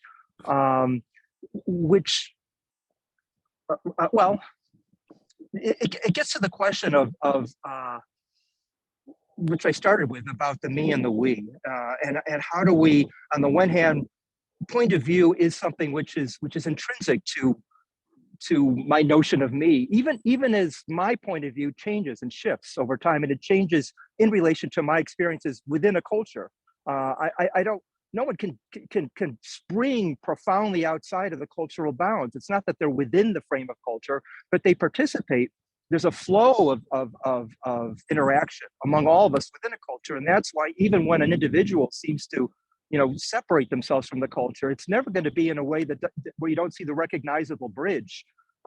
So we have individuality, a point of view, but a point of view within a larger culture. And so the question here, in terms of trying to get at the notion of moral and ethical and emotional progress, which is really what we're touching upon, as opposed to scientific and technological progress seen in a restrictive sense, is, first of all, can you connect them? And most people don't. They say, well, we can go on, and technological progress can have absolutely nothing to do with ethical progress. But there's a way of looking at these things to see them as profoundly interconnected. The technological progress, technology is itself a subset of scientific understanding, and scientific understanding doesn't exist in a bubble. It's fully immersed and interconnected in so many profound ways with the rest of culture, including philosophy, the arts, literature, that it's almost an artificial boundary to talk about science as if it's a thing in and of itself. So if anybody believes in the notion of scientific progress or technological progress, they don't recognize that they're also believing in a notion of ethical progress. Now, I'm not suggesting that either of those ways of looking at that progress in the sense of a kind of a movement that's predetermined by some sort of goal, a goal of what it means to be going to the dogs or what it means to be getting better, that remains problematic. But what if we could imagine that what I'm suggesting is the case, that all our different modes of culture are profoundly interconnected, the technological, the economic, the scientific, and the ethical. And furthermore, that because each of us is inseparable in terms of what really ultimately we consider good and bad from an ethical point of view as subjective individuals, that we belong within some community or other where we share a large number of those beliefs, and those communities are linked within larger communities. Okay, so what I would want to suggest is that there is continuous movement within whatever the self, I would call it the community of self, which is me, my intersubjective relations within a larger community, and the connections of that community with even larger communities, that there is continuous movement, and that movement isn't towards some specific goal, but towards a kind of an enriching of the ways of the movement of change itself. That is to say, we move over time toward a larger flexibility in terms of a variety of different ways of being able to look at situations. And that's fundamentally ethical in the sense that from that point of view, what is unethical, what is ultimately going to the dogs, is what keeps us locked into some sort of stance that we label in big letters an ethical stance. Is it the locking into it, the representing of that stance as the end all and be all in and of itself, even if it's Pinker's notion of ideal progress, is itself what the dogs are, and that through the that enriching movement of social change, that all these different modes of culture move in concert with each other, so that we become less threatened by those who are different from us, which ultimately really is because if you don't have some sort of an overarching way of being able to look at these things, then you just put together an arbitrary list. Well, there's the war in China, there's the Holocaust, there's all these atrocities. Well, that, so we have pluses and negatives, but none of them, they don't come together if you don't have a sense of seeing that they're all integrated on the basis of the fact that each of us, that our worldviews are integrated. All the different aspects of it, all the different aspects of cultures are integrated, and they change over time, and they change in such a way that ultimately they enrich themselves, so that we become better able at being able to incorporate, assimilate, integrate views that are different than our own, people that are different than us. So, one last quick thing about ChatGPT. I would suggest that we have to look at the question I really want to ask Terry Bollinger, maybe he can address this, is even though he said ChatGPT is miles away from anything that could possibly threaten our creativity, does Terry think that there could at some point be any form of AI that could surpass us, the singularity? So my view on this is that our artificial intelligence should be looked at as part of our own human ecosystem, in the way that, for example, each organ of the body is part of the ecosystem of the body, or each individual is part of a human ecosystem. So essentially, the relation between our machines to us is as an appendage. So the appendage evolves with us. And people would, might respond to that. They might refute, well, what if these things learn to learn by themselves? Well, we teach them to learn according to a theory of learning, which itself is changing as we evolve. So they will always have this relationship to us as being a part of our own ecosystem. In the same way, so our machines have the same relation to us as a nest does to a bird, or a spider web to a spider. The spider web evolves along with the spider, the nest evolves with the bird, but it's formulating the question of a relationship between ourselves and our machines in the wrong way, when we think of them as somehow as if we are God's creating them, because then you have to assume that there was a God creating us, or some sort of a plan or something, rather than the fact that we're not even in an ecosystem, we are an ecosystem. Okay, that's all I wanted to say. Thank you very much, Joyce. The problem with advancement and progress is that we only know whether it happens when it's happened, and we're at the pinnacle of where we are, or whatever we is, and then we can only look back to say, did we make progress? Because we don't know. We're hoping that what we're going to do is to make progress. But we know who our enemies are. We know who we're threatened by and who we're angry about. And we know who we can't understand within our culture, or a culture across the sea from us. That is a big flag right there of something that we have to work on. That's telling us right there. The limits of our own understanding is in who we're threatened by, and who we demonize, which is the mark of our society right now. Yep. is kind of a mutual demonization. Yep, true. Thank you very much, Josh. Bill, would you mind if we get Ella on? She hasn't been on before. Is that all right with you? Certainly. Okay, Ella, welcome. Thank you very much. Yes, my thinking is that I'm hearing a lot in society and even on this in this meeting, a lot of polarization and in ideas. It's either or thinking, and I think that okay, it is about individuating who I am, and at a very deep level, and becoming as conscious as I possibly can be. And I'm responsible for my decisions. And I'm also responsible for how I affect others. And that would mean if I turn my head and don't notice that others are suffering, that is a consequence that I have created.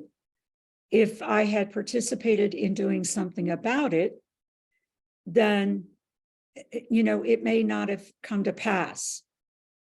So I don't know what the dichotomy is between the individual and the collective, because I think they both are important.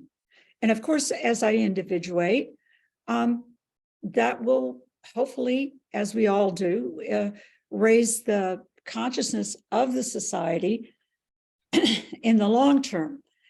Right now, we have a lot of poverty in the United States, and it's not being addressed, certainly not by the capitalists who are at free rein to do whatever they wish to do, in terms of the workers and the poor and the working poor, which is increasing.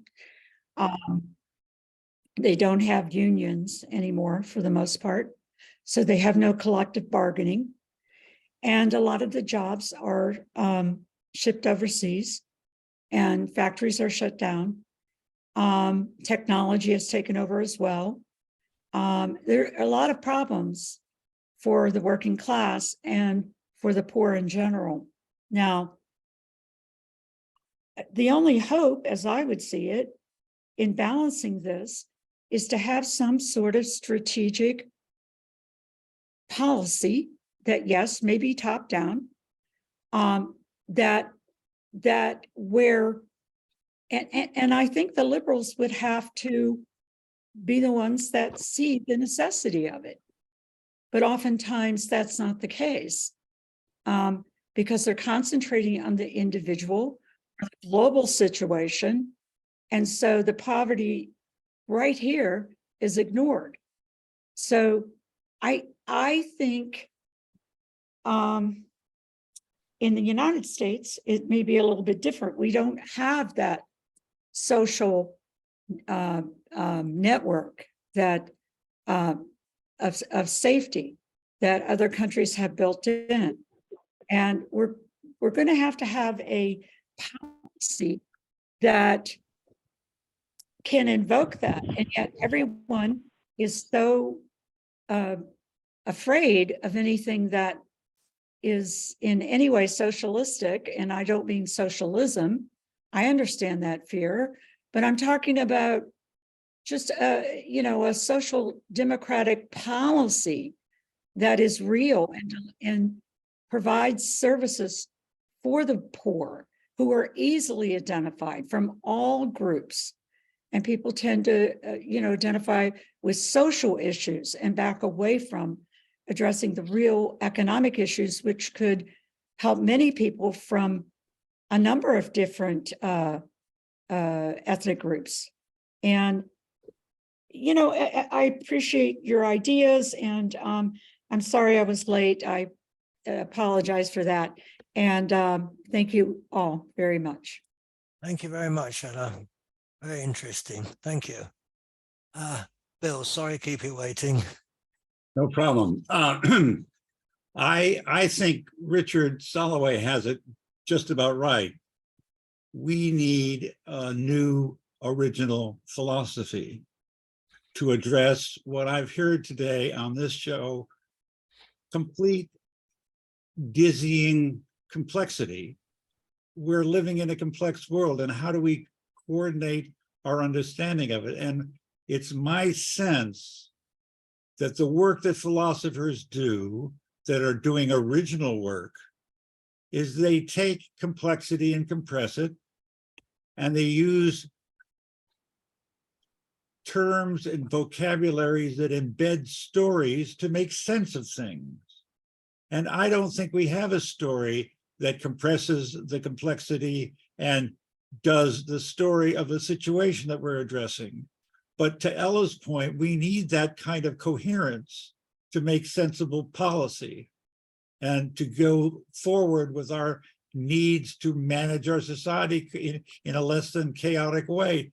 I mean, I listen to what's happening in Washington and I am depressed, but when I hear about what happened in Israel with the turn back of Netanyahu, I feel great. When I hear the turn back of Tbilisi in the rejection of authoritarianism, I feel great. What is the thinking that goes on in those cultures? What is the thinking that's going on in those protests? I think there is a potential for a new philosophy that understands what it means. And by that, I mean, if we have a complexity compressing, story embedded vocabulary to deal with those questions.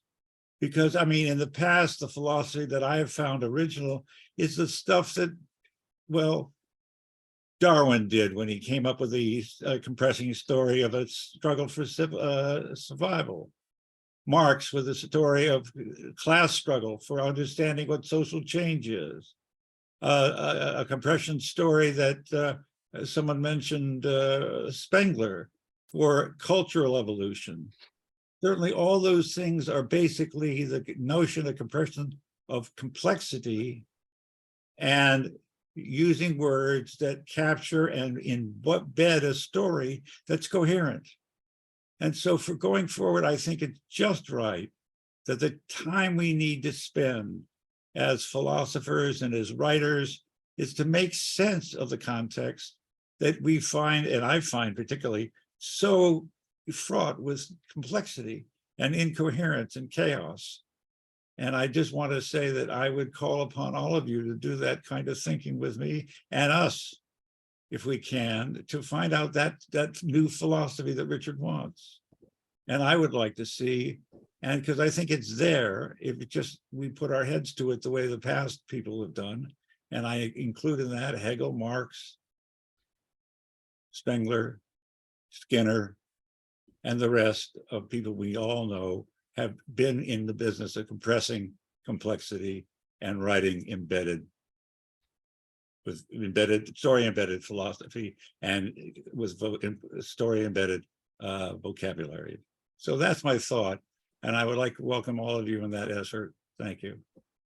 Thank you very much, Bill. That huge things that you said, you've put it down to language, but you can't make things simpler by using simpler language. I mean, these things are very, very, very complex, and it might be that it might go the other way. We don't have a language to encompass them. It's not making the language simpler. We have to make it more complicated in order to justify the very complex thoughts that we have. So if you think about all the philosophers that you mentioned, their thoughts were complex, their words were complex, their sentences were highly complex, some of which we just don't understand. It doesn't matter what language we put them into. You couldn't make those ideas simpler by using somehow simpler terms. I don't see exactly. What I'm saying, Ron, is I'm not talking simpler. I'm not talking adage. I'm not talking, offhand remarks. I'm talking about real compression. Okay. Real compression means that you have the complexity at hand. It's there. It's living in the term. You can see it as you hear the word. You say, yes, that means the kind of complexity I'm talking about, but I have a manageable way of addressing it. I have a way of convincing something about a truth about that I wouldn't otherwise have. I mean, witness the difficulty that people here today have had in expressing what they think. Of Because course. I've lost a lot of it, including what your presentation was. You made a wonderful list of things that I can't make sense of. I can't bring them to coherence. And I'm saying compression is not simplification. It's not mind dimming down. It's not doing bad stuff like that. It's making it clear. But If then you can make it clear, can- it's better. You can And do if the story idea, the structure of a story is what I find in all the works that you mentioned and I mentioned. And I mentioned in every philosopher I can think of. It's a basically embedded story in the presentation they make. And the embedded story that we want to find is one that's appropriate for today. And that's what I want to get to. But Bill, how can you make particles? How can you make that understandable? What we're doing is compressing particles. Correct me if I'm wrong, Terry. We're compressing particles and calling them points. And as Terry said, they're not points. So the only way we can understand them is by calling them point, and they're not. There's no way that we can explain them without using the simple term point. And that's a mistake, but there's no other way of doing it. We don't have it. So we agree, Ron, that that's the way to do it. Point is good because point works in making it clear what we're talking about. But it isn't a point. Well, that's fine. As long as it works in the conversation, that's fine. As long as people react to it in a way that's understandable, that's fine. As long as policymakers make choices relative to it and make sense, and the way academics do something effective with it makes sense. I mean, we don't have this question. I mean, are you really doing the reference problem that is embedded in your stuff? No. We want to find some workable language that lets us talk to one another and make us coherent on the big picture that we have to address. And big picture stuff is what we do as philosophers, or what philosophers do when I read them. That's all I'm saying. So I'm not simplifying to the point of idiocy. I'm trying to find a way of communicating with one another where it's not hostile, where it is to what extent objective, and in a way that makes sense to each other. That's all. And I think you are a reductionist the way I am. I think the works that you did last week when you talked about Wittgenstein as a use in the language guide, that's a theory that's a story-based theory. It's a compression of complexity of all language. Darwin is talking about the complexity of biological evolution in the terms of the struggle of existence. What's wrong with that? It's good. It makes it clear, it makes it vivid, and it guides us to making choices about what's going to happen in the future, maybe. And make predictions in science, maybe.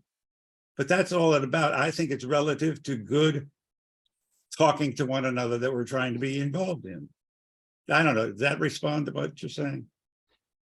I hope it does. The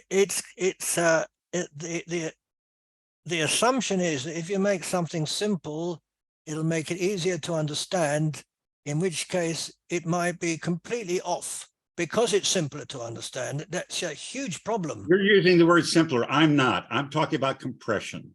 Well, and there's a big difference between compression and simplicity. Okay. I really think that is true, because something that's compressed resonates the bigger picture. It doesn't reduce the bigger picture to nothing. It takes it down and says, well, if you hear this term, this is what the listener is compressing. It's that big picture stuff that comes down to manageable language. And language in this case is a tool. It's not the picture, it's a tool for talking to one another. That's all. Okay. Could I just ask William? Thank you very much. Could I just ask William, are you talking about what I could describe as a sort of hierarchy of concepts? So that if that hierarchy is understood, then by talking about a higher level concept, you're embracing the whole? Yes, that's my thought.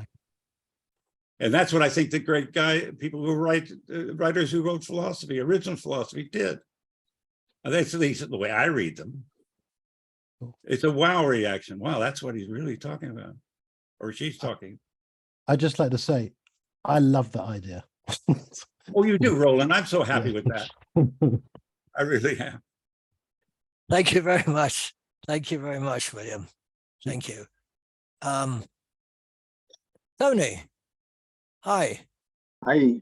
Okay. Now I'm going to reset the pointer here and go through this pretty quickly.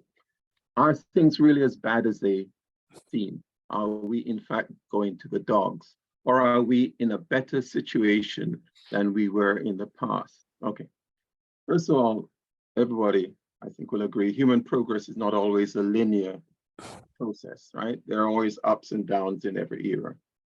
For example, now we would say that we have challenges, that we are facing, climate change, political unrest, social inequalities. I think we've faced most of these challenges throughout man's history. Usually, there's nothing new. They might be by degrees, but it's basically the same types of problems, right, as we faced all along. Are we better off now? Well, let's look at it. I think we all agree medical technology has become better, even though some people who believe in naturalism might think, no, GMO is bad and this and so forth. But in the end, I think most people agree that people, ailments and things people used to die of, we now are able to have some form of relief for. Education is more widespread in the world, and if you look all the way back in, it was for the privilege. Now more people have access to education, so I think what might be something not too bad. Information is more available, right? Some people might say it's good, some people might say it's bad, but I hope this we can say it's good. Global connectivity. We're more in touch with the world and other people, other cultures, other situations, and so forth. That might be good. So are we better off now than we were before? We all agree it's an individual assessment, okay? Basically, we bring to the table our past experience, what we've learned, what we think, and so forth, to make that decision. We talk about we and so forth. It is an individual decision whether we believe that it's better than before. But as a group of people, the consensus, what would the consensus be? If there's 100 people, 50 people believe that it was good, 50 people believe that it's worse. It is still a we, right? But individually, if you are thinking of the world or things have been the glass is half full, you will think a certain way. Now, what has led you to believe that the glass is half full? It could be your experience or even the way you reframe things in your mind or whatever. Other people might think the glass is half empty, and they would right. That's how their perspective is. So whether it's better or bad or worse, it's an individual thing, and it's hard to nail down. I don't think virtually all people will agree. And even if they agree, their reason for agreeing is going to be different, right? But logically, when you look at the world as it has become, I would think hopefully there's more positives and negatives, but again, it's an individual thing. I think that one of the things that affects why a lot of people look at the things as being not so good is because what goes into our brain, which is usually from the media, right, has an effect on our perception of whether something is good or bad. In the past, the governments and powers that be were able to control the dissemination of the messages that went out there and the news and so forth. And that could have made some people feel everything is great. Now look at the problems we're having now. Now we have people that are able to disseminate information readily. Some people will decry social media or whatever, but that's actually an important information resource. Is it good or bad? I happen to think it's pretty good, right? But anyway, the next thing is people have a natural tendency, unfortunately, to be more interested in bad news, right? That's what's, I don't know why. Maybe it's because we're looking in the past and say, okay, well, we have to be careful. We have to look out for something that might hurt us. But we more focus on the bad news, right? And that's what from the internet, everybody is bad, bad, bad, bad. Very little about the good. But it's a tremendous amount of good that is happening. But we sort of put that to the side and we focus on the bad news. Now, I happen to be in the category that I look at the glass as being half full. But that's a choice I've made. But everyone has a right to their choices. I think that's enough for me for today. All right, thank you very much, Tony. Thank you. Terry, do you mind if I go to people who've not been on yet? Thank you. Okay, Zach, are you there? Oh. Yes, I am. Oh, and I'm out here hiking with Josh. That's the real disaster. Another hiker. It's wonderful. Yeah. I think we should have hiking a session. We should have a session where everybody's hiking. Hiking for philosophers. There you go. You know, my brief statement. My brief statement on this is brief, and you know, I think we've been heading for disasters for centuries now. And even modern philosopher like Zizek even says, you know, one of his books, he says, you know, there's a light at the end of the tunnel, and it's a train. So we need the next disaster to keep this industry going. We got to have it, you know. So that's just my thought. Thank you very much. Thank you very much. Thank you very much, Zach. Ernest, hi, welcome. Thank you, Ron. What I want to say is that we're all from Western countries and we have different ideas. But I was wanted to know when what they show on Russian television when Ukrainian forces make progress in the battle, in the war on the ground. And what in Russian television they don't want people to know that they're losing the war. Instead, they broadcast on their TV about traditional values. And that's very important for them. They're fighting against Western civilization because they want to preserve traditional values. And that they have shows for 2 hours describing that Western world wants to force them into homosexual relationship. And that's part of the story. And it's not only in Russian Federation, in all religious countries like Iran, North Korea, they all want to preserve what they have. They don't want to go into the future. And they think, oh, world is going to the dogs because that's not acceptable. And the reason is there is no future, they say, because homosexual relationship cannot produce future generations.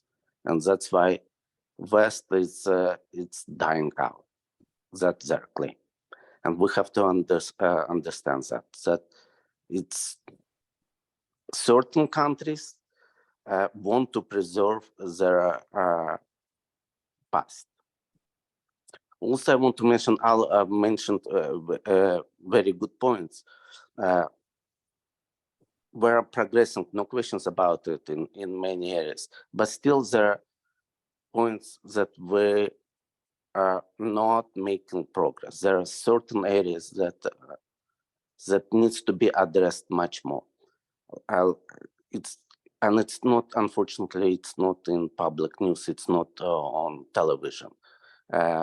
Situation with starvation in African countries. They have a big drought. Millions of people die annually.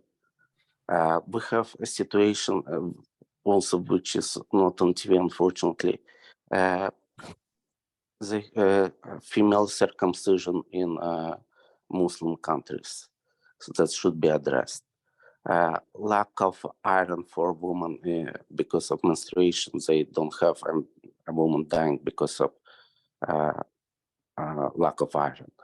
So, Ernest, just real quick, thank you for the compliment. I don't want to be associated with anti-homosexual, anti-trans, or any other form of bigotry. So, I'm not talking about that. I'm talking about problems we experience in the rest of the world, and in today's society. Like you mentioned, that where since 1970 we made 60% increase in productivity, but it's not reflected in certain elements of our country, which is valid. Yes, I understand. But we're making progress. It's not all, we can resolve all the problems at once. We're in making better lives. As you know, the United States went through the depression 100 years ago. We want to prevent that. We have a welfare system, which is huge advancements over what we used to have 100 years ago. People have to know they had to sell their children in order, because they could not feed them in the United States 100 years ago. Also, another very important point, I want to mention that we have a problem with information about the rest of the world.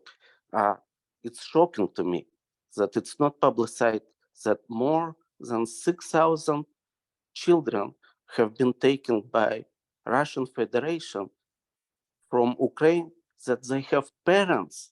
This is like incredible. They took children with living parents in Ukraine, and nobody addressed that. Only they have an international court wants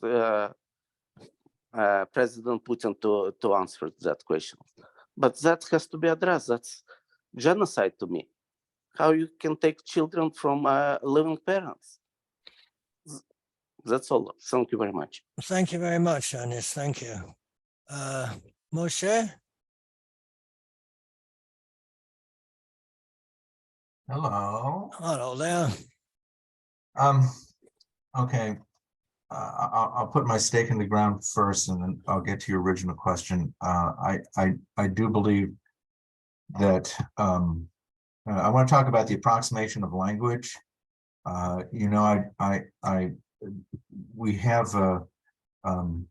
We do have things that we agree upon, and we can at least conceptually agree on the domain of the concepts that we use, and we can correct ourselves when we say that certain items fall under a concept that don't. Simple, for instance, if I'm defining a dog, I'm also defining what is not a dog, and you and I might disagree on certain things, but eventually we'll come to a place where in our dialogue we can agree upon certain terms. That's not as if we're making a definition. It's just making it possible for us to be able to communicate about things at that particular time. And the question that you asked, the question that you asked originally, are we better off today than we were yesterday? And in a number of the examples that you had given, it seemed to me that you were saying that things haven't changed that much. I think that quantitatively things are different today than they were in the past, but qualitatively they're not. You gave examples of the Greeks and Socrates, who were saying well, the children they're just rabble rousing today, and they're not learning things, and our generation was better, and we all have this tendency to think of the past as sort of populated by heroes and people who are much better, doing much better than we were. And you talked also about our memory of the past. and how it's inaccurate. And I think that there are cases of memory of the past that are completely accurate when you're talking about factual things, but our interpretation of those things changes as we grow older. And so I don't think that we're worse today than we were yesterday. I think that because the human being hasn't changed that much, at least in Western philosophical thinking, in the last 2,500 years or so, 2,500 years or so, but we do take a look at the past as somehow qualitatively better, but it really isn't. We're really in the same situation that we are, that we were at the time of Socrates. Even Socrates, when when he was talking, he was often saying, we can agree about the facts, we can agree about empirical things, but when it comes to conversations about value, then we have, much different, we have much different ideas. But in terms of the ideas that Socrates was trying to deal with, he was trying to get a definition of virtue, or a definition of courage, or a definition of piety. And we need something. I don't quite agree. I don't quite understand what William Daniels is saying about compression, but I think that there's something to be said there. If, as a society or as philosophers, I think we have the obligation, to use the metaphor of Plato, to go back into the cave and to tell people what really the world is like outside of the cave. Not to say that it's true outside of the cave, but just to say that outside of the cave, there's a completely different point of view, which will open your mind to other possibilities. And that once we have done that, and we get people to listen, and even in a small group like this, which I think is really, I think it's a great attempt at dialogue, but it's really serial monologues that I've heard most of the day. That even in groups like this, we have an obligation to go back and find a way to give human beings faith without religion, hope without the idea of a supernatural return. And we have to do this in a society where we were fighting propaganda, and the noise to information ratio is way off. We need to find a set of metaphors, or not a set of metaphors, but we have to agree upon some metaphors that we will use as people to bring people up, and make it so that they don't feel that they have to run amok, have revolution, and things like that. So do I think that we're better off today than we were yesterday? No, I don't think much has changed. I do think that we have an obligation as thinkers to go back and to at least attempt to communicate with other people some idea of hopefulness. And I think that part of the way of doing that is in small group situations like this. But I also think that it has to be rolled out at a political level, which is probably impossible, because the people who we have as leaders today are more interested in keeping their jobs than in either leading or improving society. Putting in quotes the word improving, because I don't want anybody to think that they have the answer to what improving society is. So thank you very much for giving me this opportunity. Thank you very much, Moshe. The problem always is that who are the ones who are going to tell other people that they should improve? Well, we have to work that out together. Under Kant says that that ethics depends upon goodwill. We're not going to have. It's impossible to have ethical behavior unless we start out with some goodwill. I think you mentioned earlier. We have a loss of trust, and we have to learn to inculcate that idea that other people are trustworthy, that that other people have values, and they can do things that are important, and not have some sort of authoritarian regime like the church or like the state tell us what that is. So it's a difficult process, and I agree with you. We have to be careful about who is going to tell us what those things are. But I think as human beings, we have the obligation to push forward and to try to do this. I don't want to sound Pollyannish or utopian in this, but I think that if we work towards something like that, it'll make our social, political, philosophical, personal situations better. You're right. And in this group, coming from all different places and talking about things, that somehow we do come to some sort of understanding, whether we're convincing anybody else is something different, but at least we have the language to discuss things and to see how things are and how other people think about things. And that should help all of us and each of us, I think, as we move along. The problem is that that we've come, how can I put this gently? We come from a certain stratum that thinks roughly the same way, even when we disagree. We don't have with us here people who think completely differently from us in every single way. We don't have that. Even if we disagree, we're on some sort of level that we can discuss things, which is good, and it keeps things calm. On the other hand, we don't see the other side, and I mean completely the other side. We don't see it here, which is, and that other side wouldn't come here. That's problematic in itself, but it's definitely.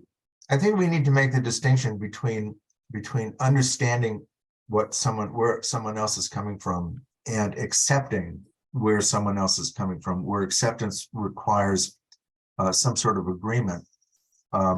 If I understand, what you mean by, by some sort of, claim to virtue, even though I don't hold that myself, I can at least defend what you're saying to other people by saying, well, what Ron is really talking about is thus and so. We have this agreement conceptually on what these terms are going to be and how they're applied. Ron thinks that everybody should be able to put a Confederate flag on the back of their truck, okay? And he's doing it not because he feels that slavery was right, or that the South was right in trying to secede from the Union, but because he believes in individuality and individual freedom. So that, we can point out to people that is a virtuous thing, even though his symbol for communicating that might be completely wrong, wrong-headed. On the other hand, if you're putting the Confederate flag out there is to say, the South was right in enslaving people, and the kind of European colonialism that we see in the world today, and we've seen in the world for years past, was the right thing to do. I don't have to agree with that, but it's important that I understand that so I can have a dialogue with you about it. And I may never change your mind, and you may never change my mind, but at least while we're talking together, that's what we're doing. We're talking together, and we're not shooting each other. And I think that is an important goal. Yes, absolutely. Thank you very much, Moshe. Thank you. Thank you. Terry. First, a quick comment, Moshe. I actually kind of liked it better when I live in Virginia, USA.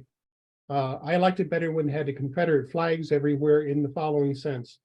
Now I see an American flag in exactly the same truck, and I see the American flag being used as a Confederate flag. I preferred it when you had an explicit distinction. You knew what they meant by that flag, because the current mushing of the two together is actually more frightening than when they would just put the Confederate flag there and you knew exactly where that person was coming from. So, and literally it's a 1-for-1 replacement in many cases. And then you have all sorts of people who use American flag as they used to use the American flag. So it produces an extremely ambiguous situation in terms of understanding that. Moshe, one of the things that strikes me about some of the things you were saying, we have one thing that's kind of, I think of it as an infinite resource, which is respect for others. I was reading some comments on social media, and people were saying like, point made, point made. I made my point. I made my point. You're wrong. I'm right. Point made, point made. Why do we do that? Are we so desperate for approval that we have to claim it and go out and grasp it with our hands as desperately as we can? When what we can do is say, thank you for what you just said. I really appreciate that point you made. And I can think about that. And I respect what you say as a person, even if I don't agree with it. Respect. Yeah, that's what I agree with you on that. I think that's what I'm trying to get across. Yeah, yes. And that's why I liked what you were saying, because you were pointing it out, but I like to think of it as an infinite resource. It's something that we have, and people sometimes don't realize the power of giving respect to others. And that's where I think we fall into a trap that leads to chaos, because if everybody is simply grabbing and trying to say, I want you to respect me, I want you to respect me, I want you to respect me, then there's no respect left for anybody. If on the other hand, we all take the attitude and say, I really should look and see what's going on. Here's something very different. That's not terrifying, that's fascinating. Why is it different? Why is that perspective not mine? That's really interesting. And it's, in some ways, it's a little trigger that we can make that switch, and yet we forget to sometimes. And I think it's a powerful thing we should try. Going through a couple other items, if I could real quick.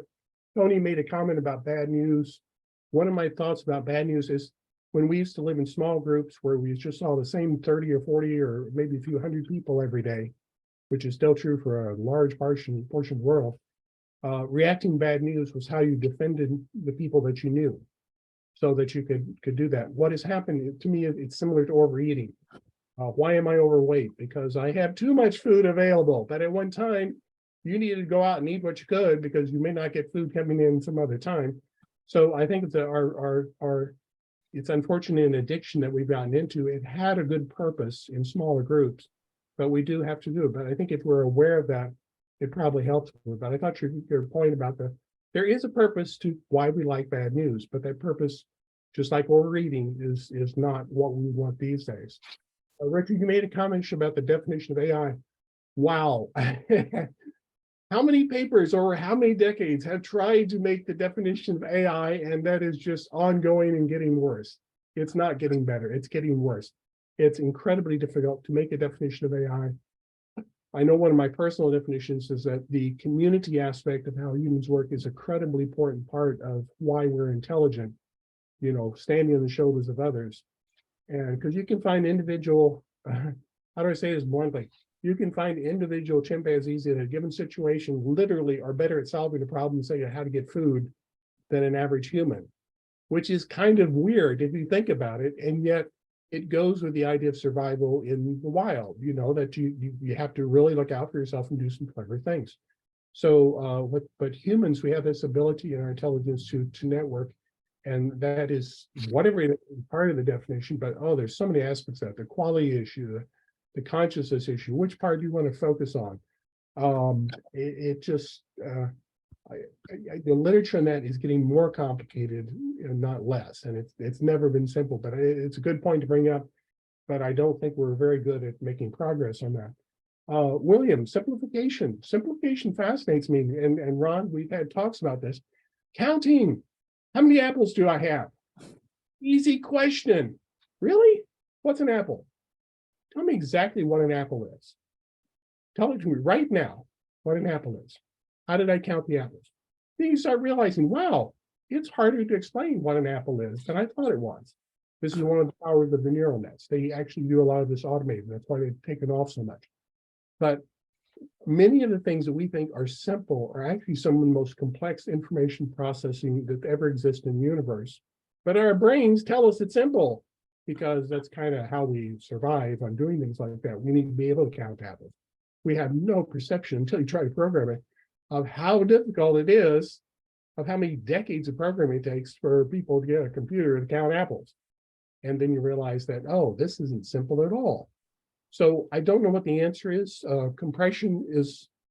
Good compression is actually an aspect of that. Compression can be an extremely clever thing. If data compression, taking a vast image and find out what is the common theme between those things. I would even say that physics is a form of data compression. You look at all the things in the universe, you compress it into a little tiny set of equations. So fascinating issues with that, but it's not an easy issue to deal with. And simplification all by itself is more complicated, I think, than we give it credit for. One thing I think, no matter what we do, we're talking about things getting better or going to the dogs. 10,000 years from now, let's just assume humans around 10,000 years from now, here's a guarantee. They will curse our generation as the people who were part of the resource singularity. We are the generations that burned out the easily accessible resources of the world and threw them into trash pits with absolutely no concern for the future generations.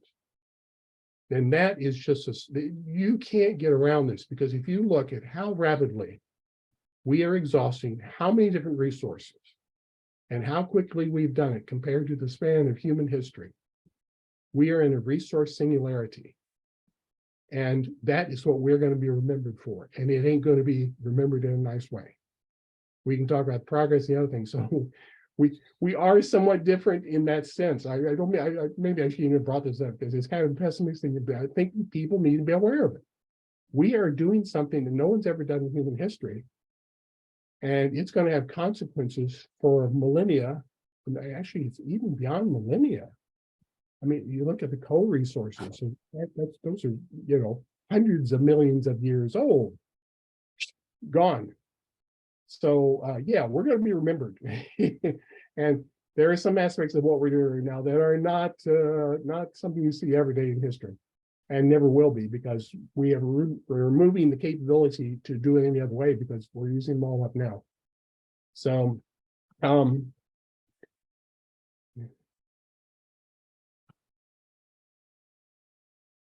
Al, by the way, Al, I like your comments. You're very polite about your points that you make, and very devastating on the points as you, yes, you, Al B, yes.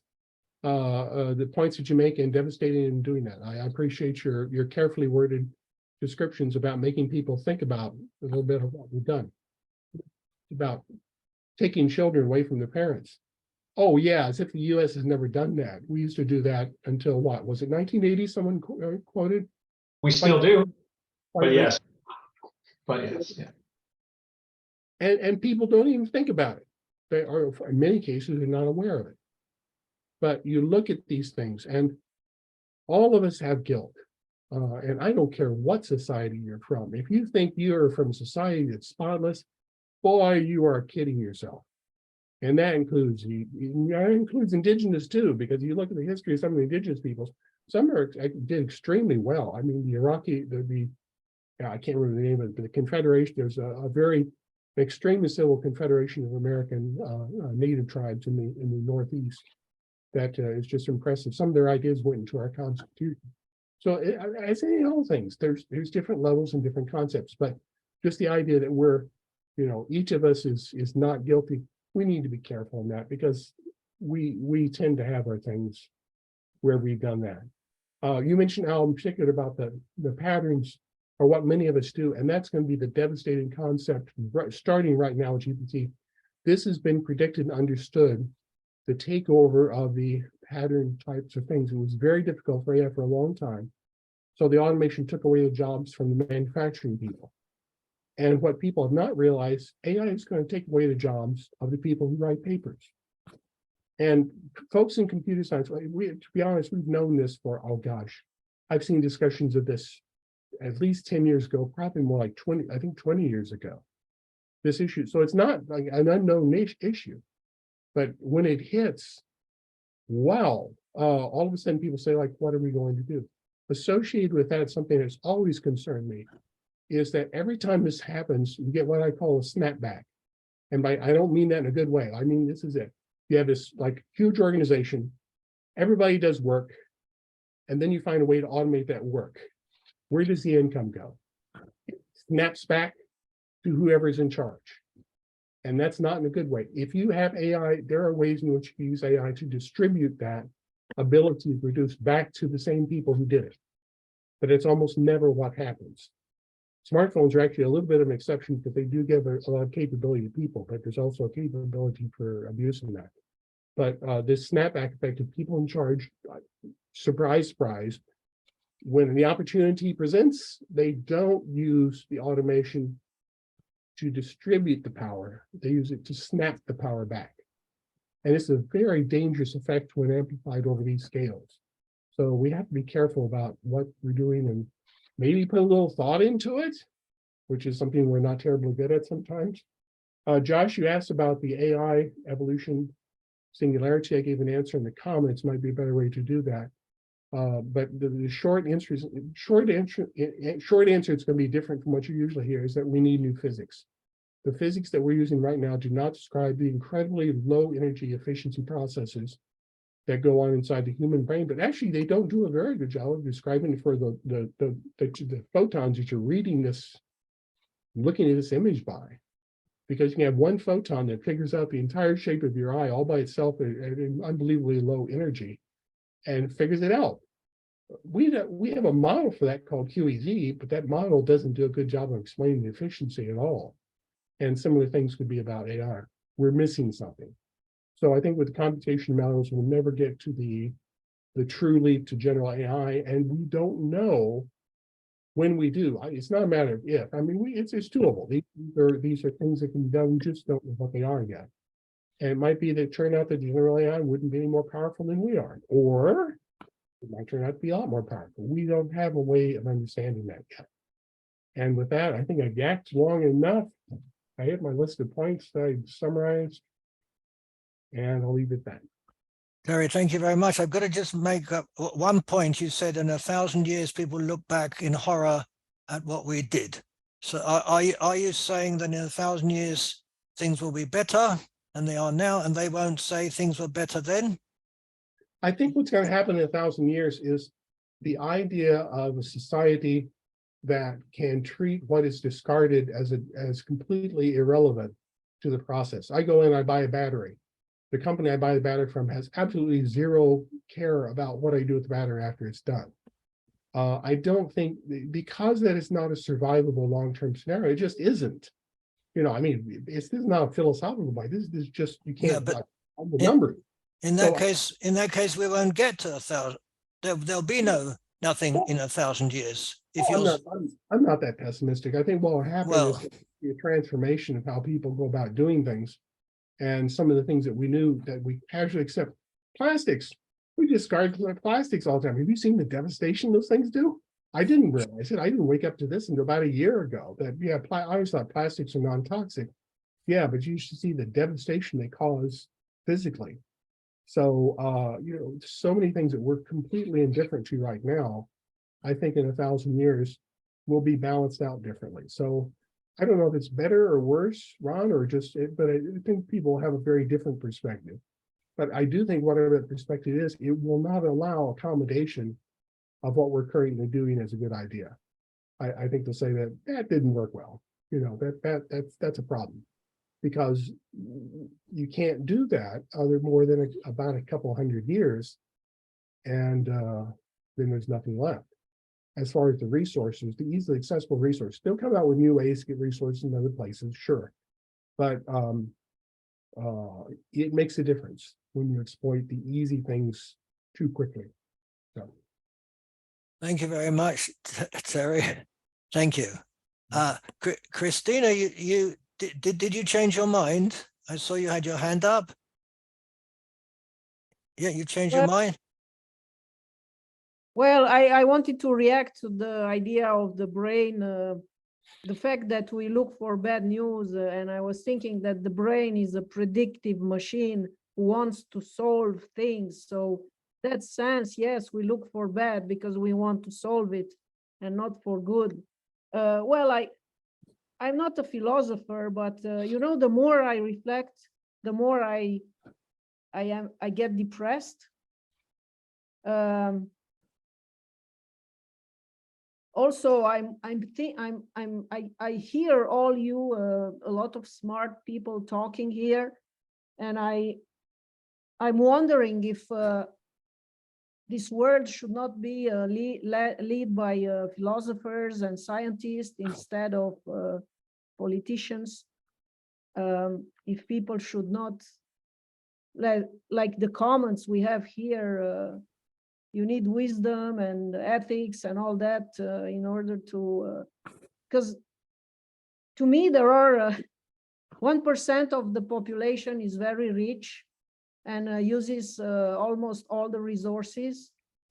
1% maybe is very smart, but those are like us talking together and just talking, you know, we just talk, we don't do anything. Or I don't know if some of you influence this world in some way, I don't know, I'm just curious about that. And also the education system, are we learning the right things in school? Sorry. Just a second. Yeah, so I have many questions.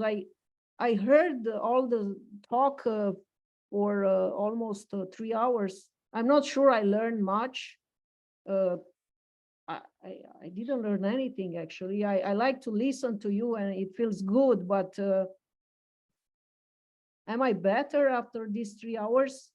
You know, it's all rhetorical. I don't judge anybody here because I include myself in this crowd in a way. So because, and also this question that you ask, you if we are going to the dogs, is it to reassure ourselves, to hear positivity, or why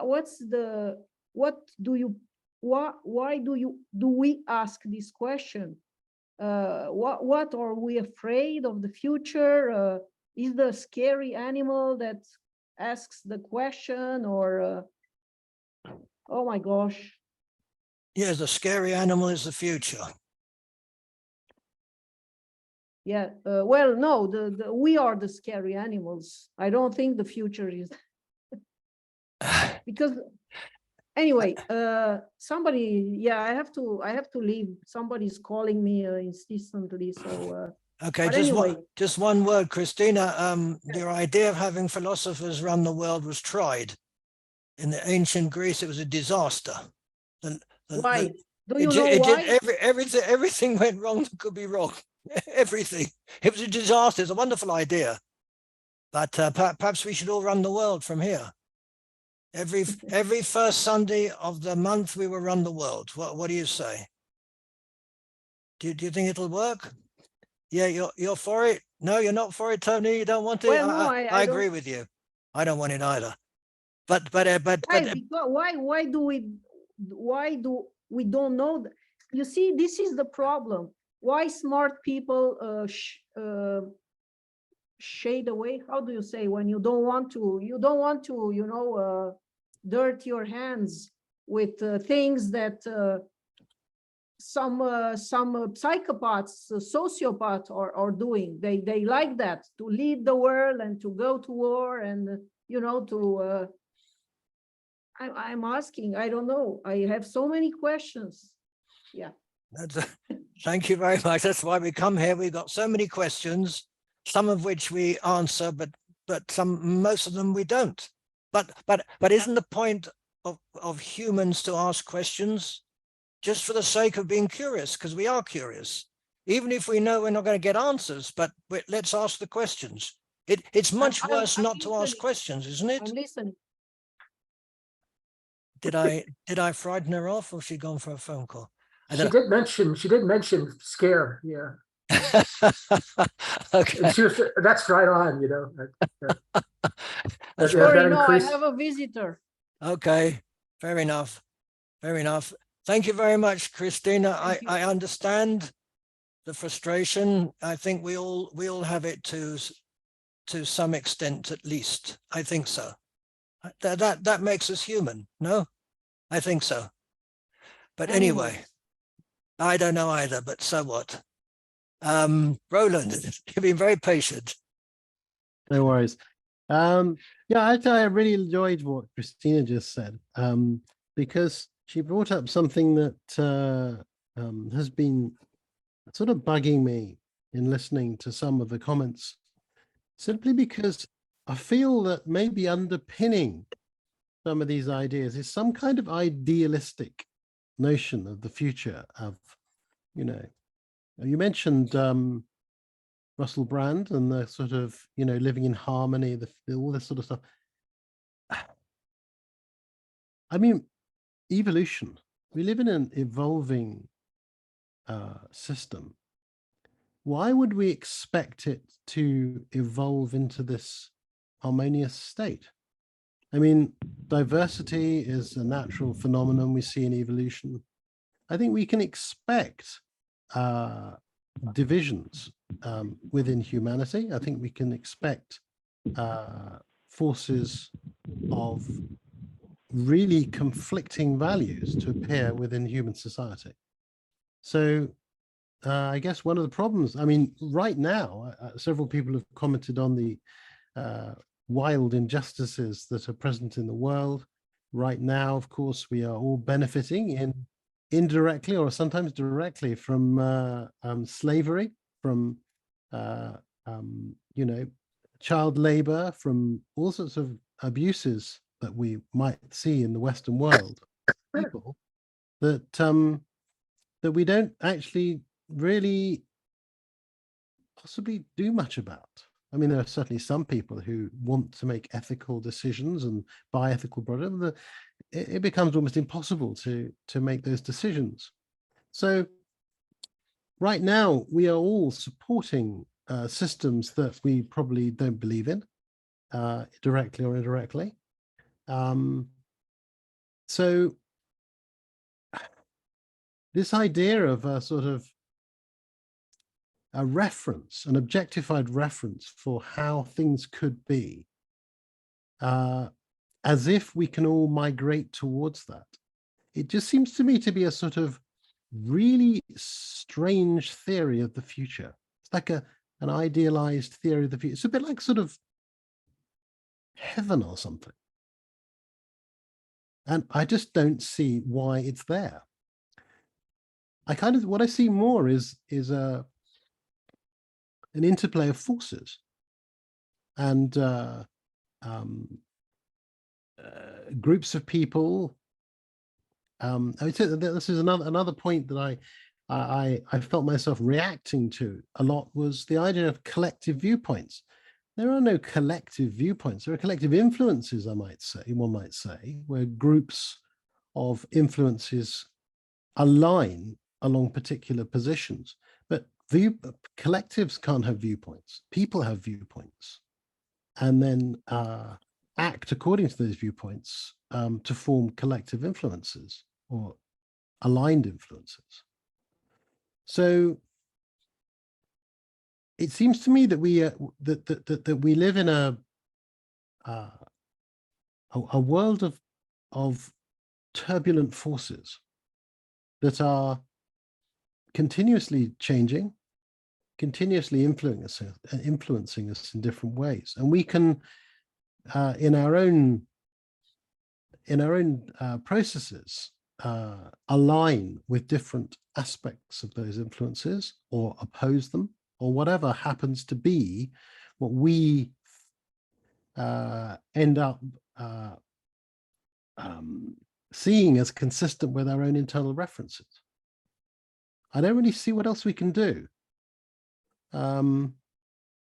Which sounds possibly slightly nihilistic, but I don't think it is. I think it is the beginning. I mean, Bill talked about this idea of a compression of ideas, and this is an idea which is very close to my heart, really, is it?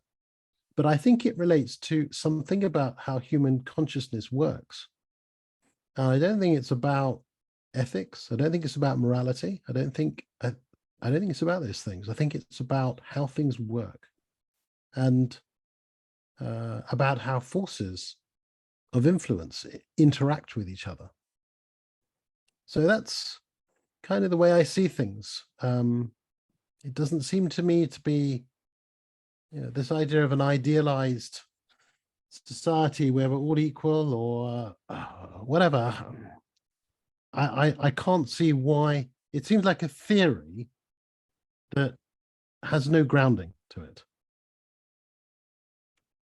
Okay, thanks. Thanks, Ronald. Are you saying that the whole question of are things better or worse is not actually a question at all? Well, it's a question in that it's framed in that way, but it's a bit like asking, is something there or not? Is it really there? Basically we're objectifying a reference point and then trying to make a comparison based upon that. Certainly I can say, is this course of action good for me? Or is this thing that's happening good for me or not? And I have a reference to work with there.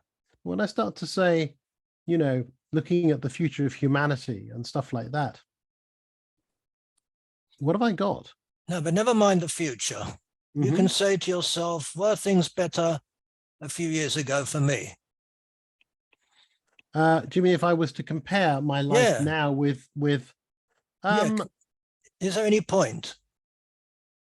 Yes, I think that's possible to do. I think it's definitely possible to say, well, what's happening for me now is better than it was then. Because basically I'm just using my own sense of reference as to what is good for me and what isn't. I mean, if I'm, for example, falling off a cliff one moment and a few years later having recovered my injuries, going, well, am I in a better position now than I was when I was falling off the cliff? I might well say yes, but even there, falling off the cliff might have been very useful for me. Well, it would have been useful if you'd been in a position to say, yes, I'm better off now. Otherwise, yeah, right. That's all it might be. Possibly, yeah. But I don't know. I was having a discussion with my daughter the other day about life, as one does, and I was thinking you can go through life with this sort of baseline of like concern and apprehension and worry with occasional peaks of joy, or you can go through life with the sort of joyful way of looking at things with occasional peaks of misery. And I like to do the second one if I can, and get joy and happiness in the simplest things, because that's life. What's the point of waiting for the nice things to happen when life is happening right now? So that I kind of see as an evolving way of looking at a reference, really, of my own reference. Okay. So, thank you very much, Roland. Thank you. Thank you. Josh, are you still walking? Still walking. Oh yeah. Wow. Walk till I drop. We're very impressed down here, I can tell you. Well, you're exercising your minds while I exercise my body. Yeah. Well,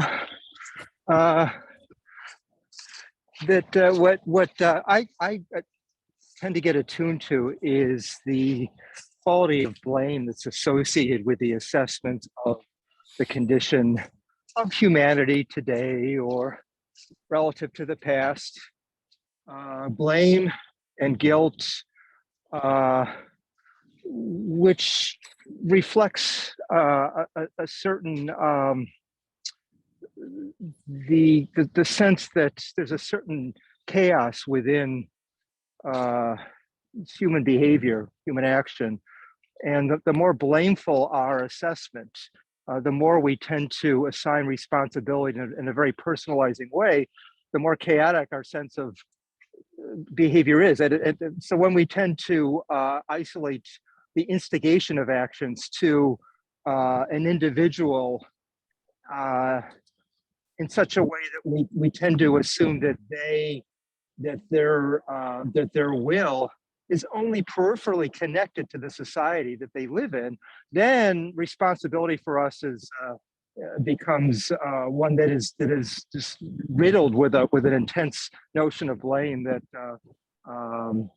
that certain writers on ethics, what do they call it? They call it a desert-based blame, which tends also to be a kind of retributive blame, because that's inevitably what we end up feeling that we have to do. That is to say, we feel that the way that we have to respond to people who we assume are making decisions in a way that is sort of arbitrarily selfish or malevolent, or whatever of the thousands of words we make use of to describe our notions of blamefulness.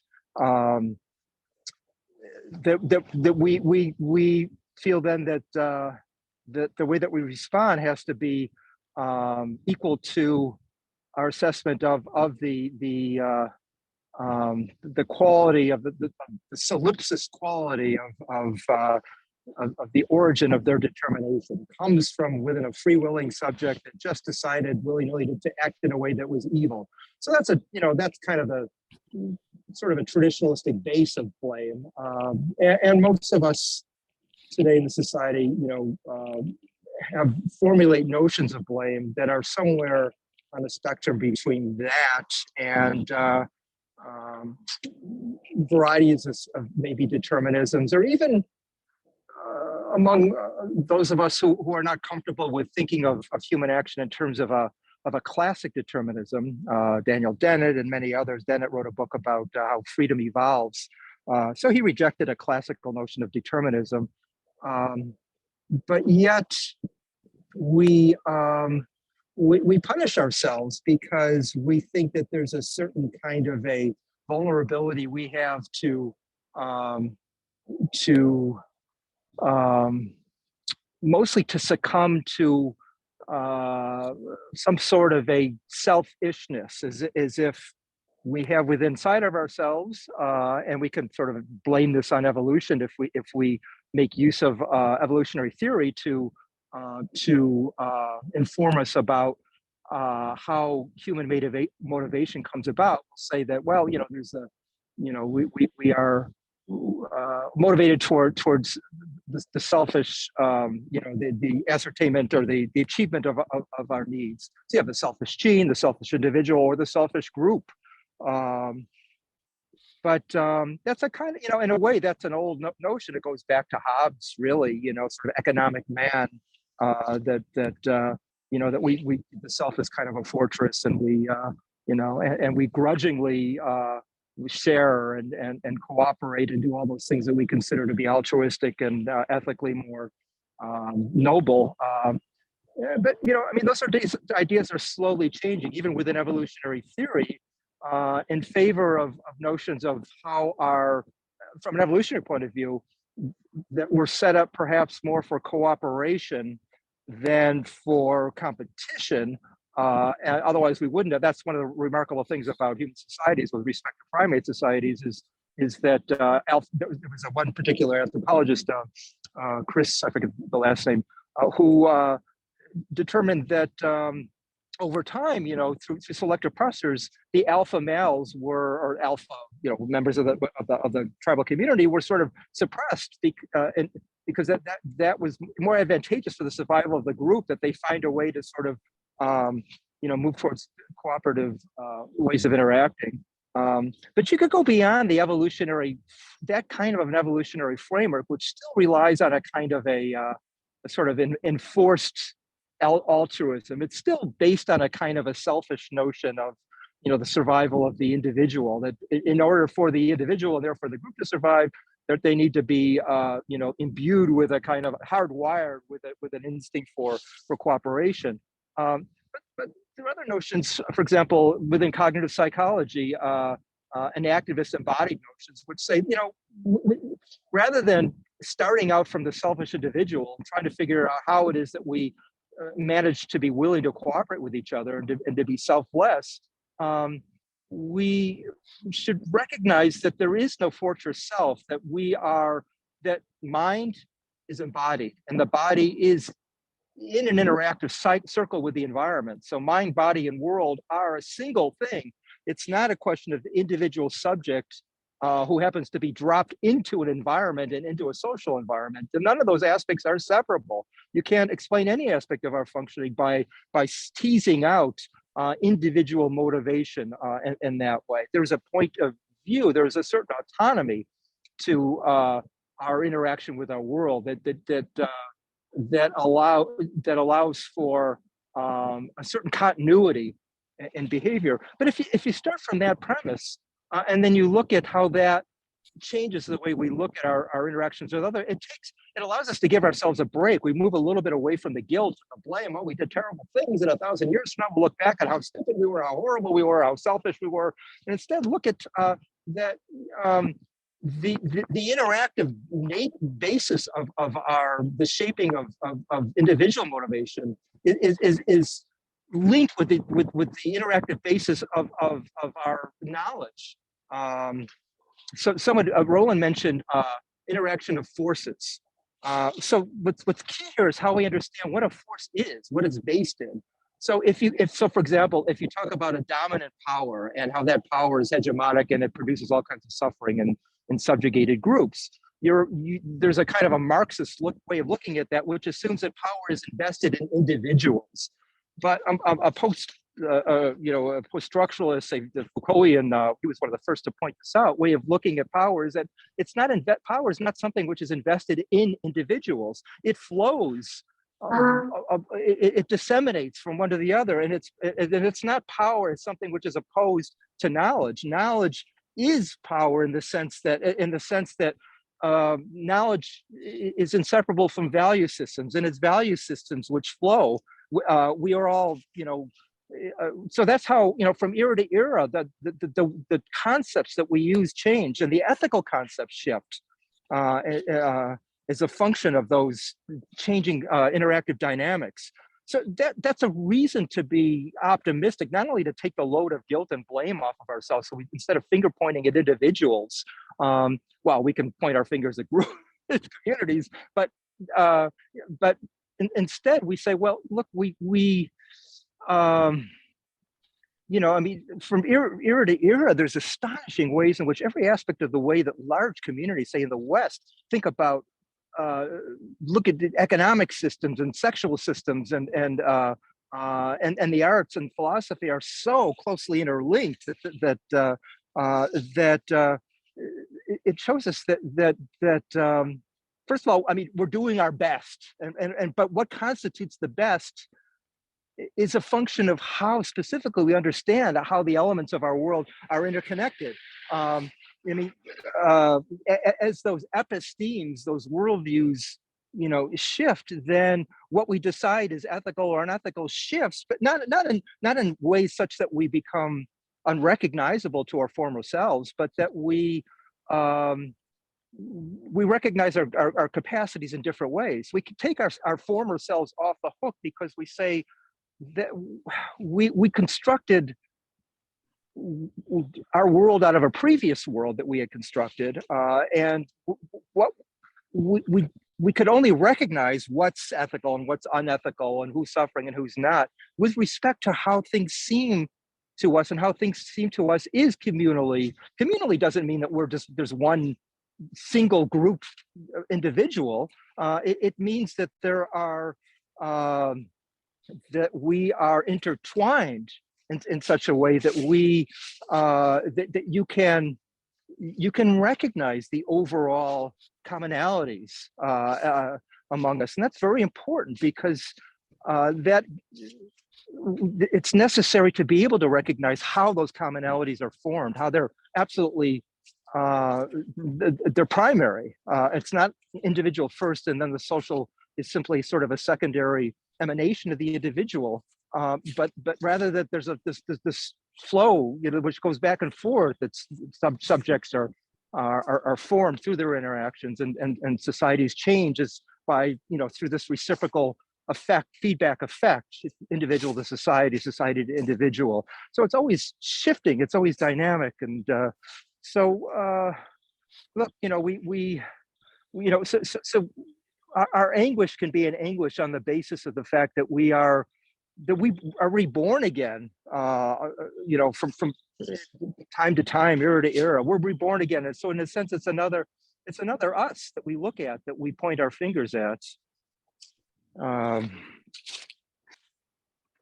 Josh, thank you very much. We've been at it for nearly 3.5 hours. And you must be really fit now,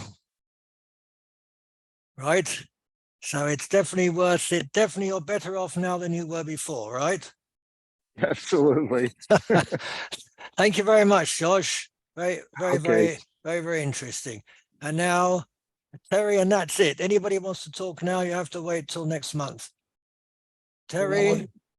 It says Josh mentioned, for instance, about 1,000 years from now, looking back and the importance of not getting in the blame game.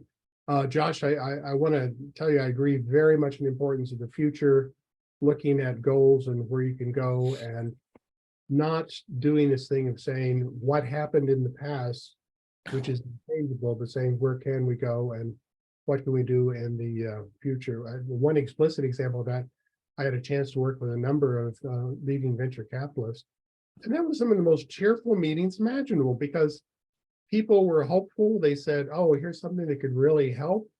And they weren't just looking at profits. You might think venture capitalists would be only looking at profits. And that's not what was going on with that. They were saying, like, here's a company that could really help this group. Here's something, some of the areas were in security, for instance, where serious threats that affected a lot of people could be prevented. And having goals for the future is just incredibly important part of not letting ourselves get locked out. So yeah, 1,000 years is going to be different from now, but there's a good chance we could also start looking more inclusive goals that would say, well, maybe we can do some really cool things with what we got now for that. So leave it at that.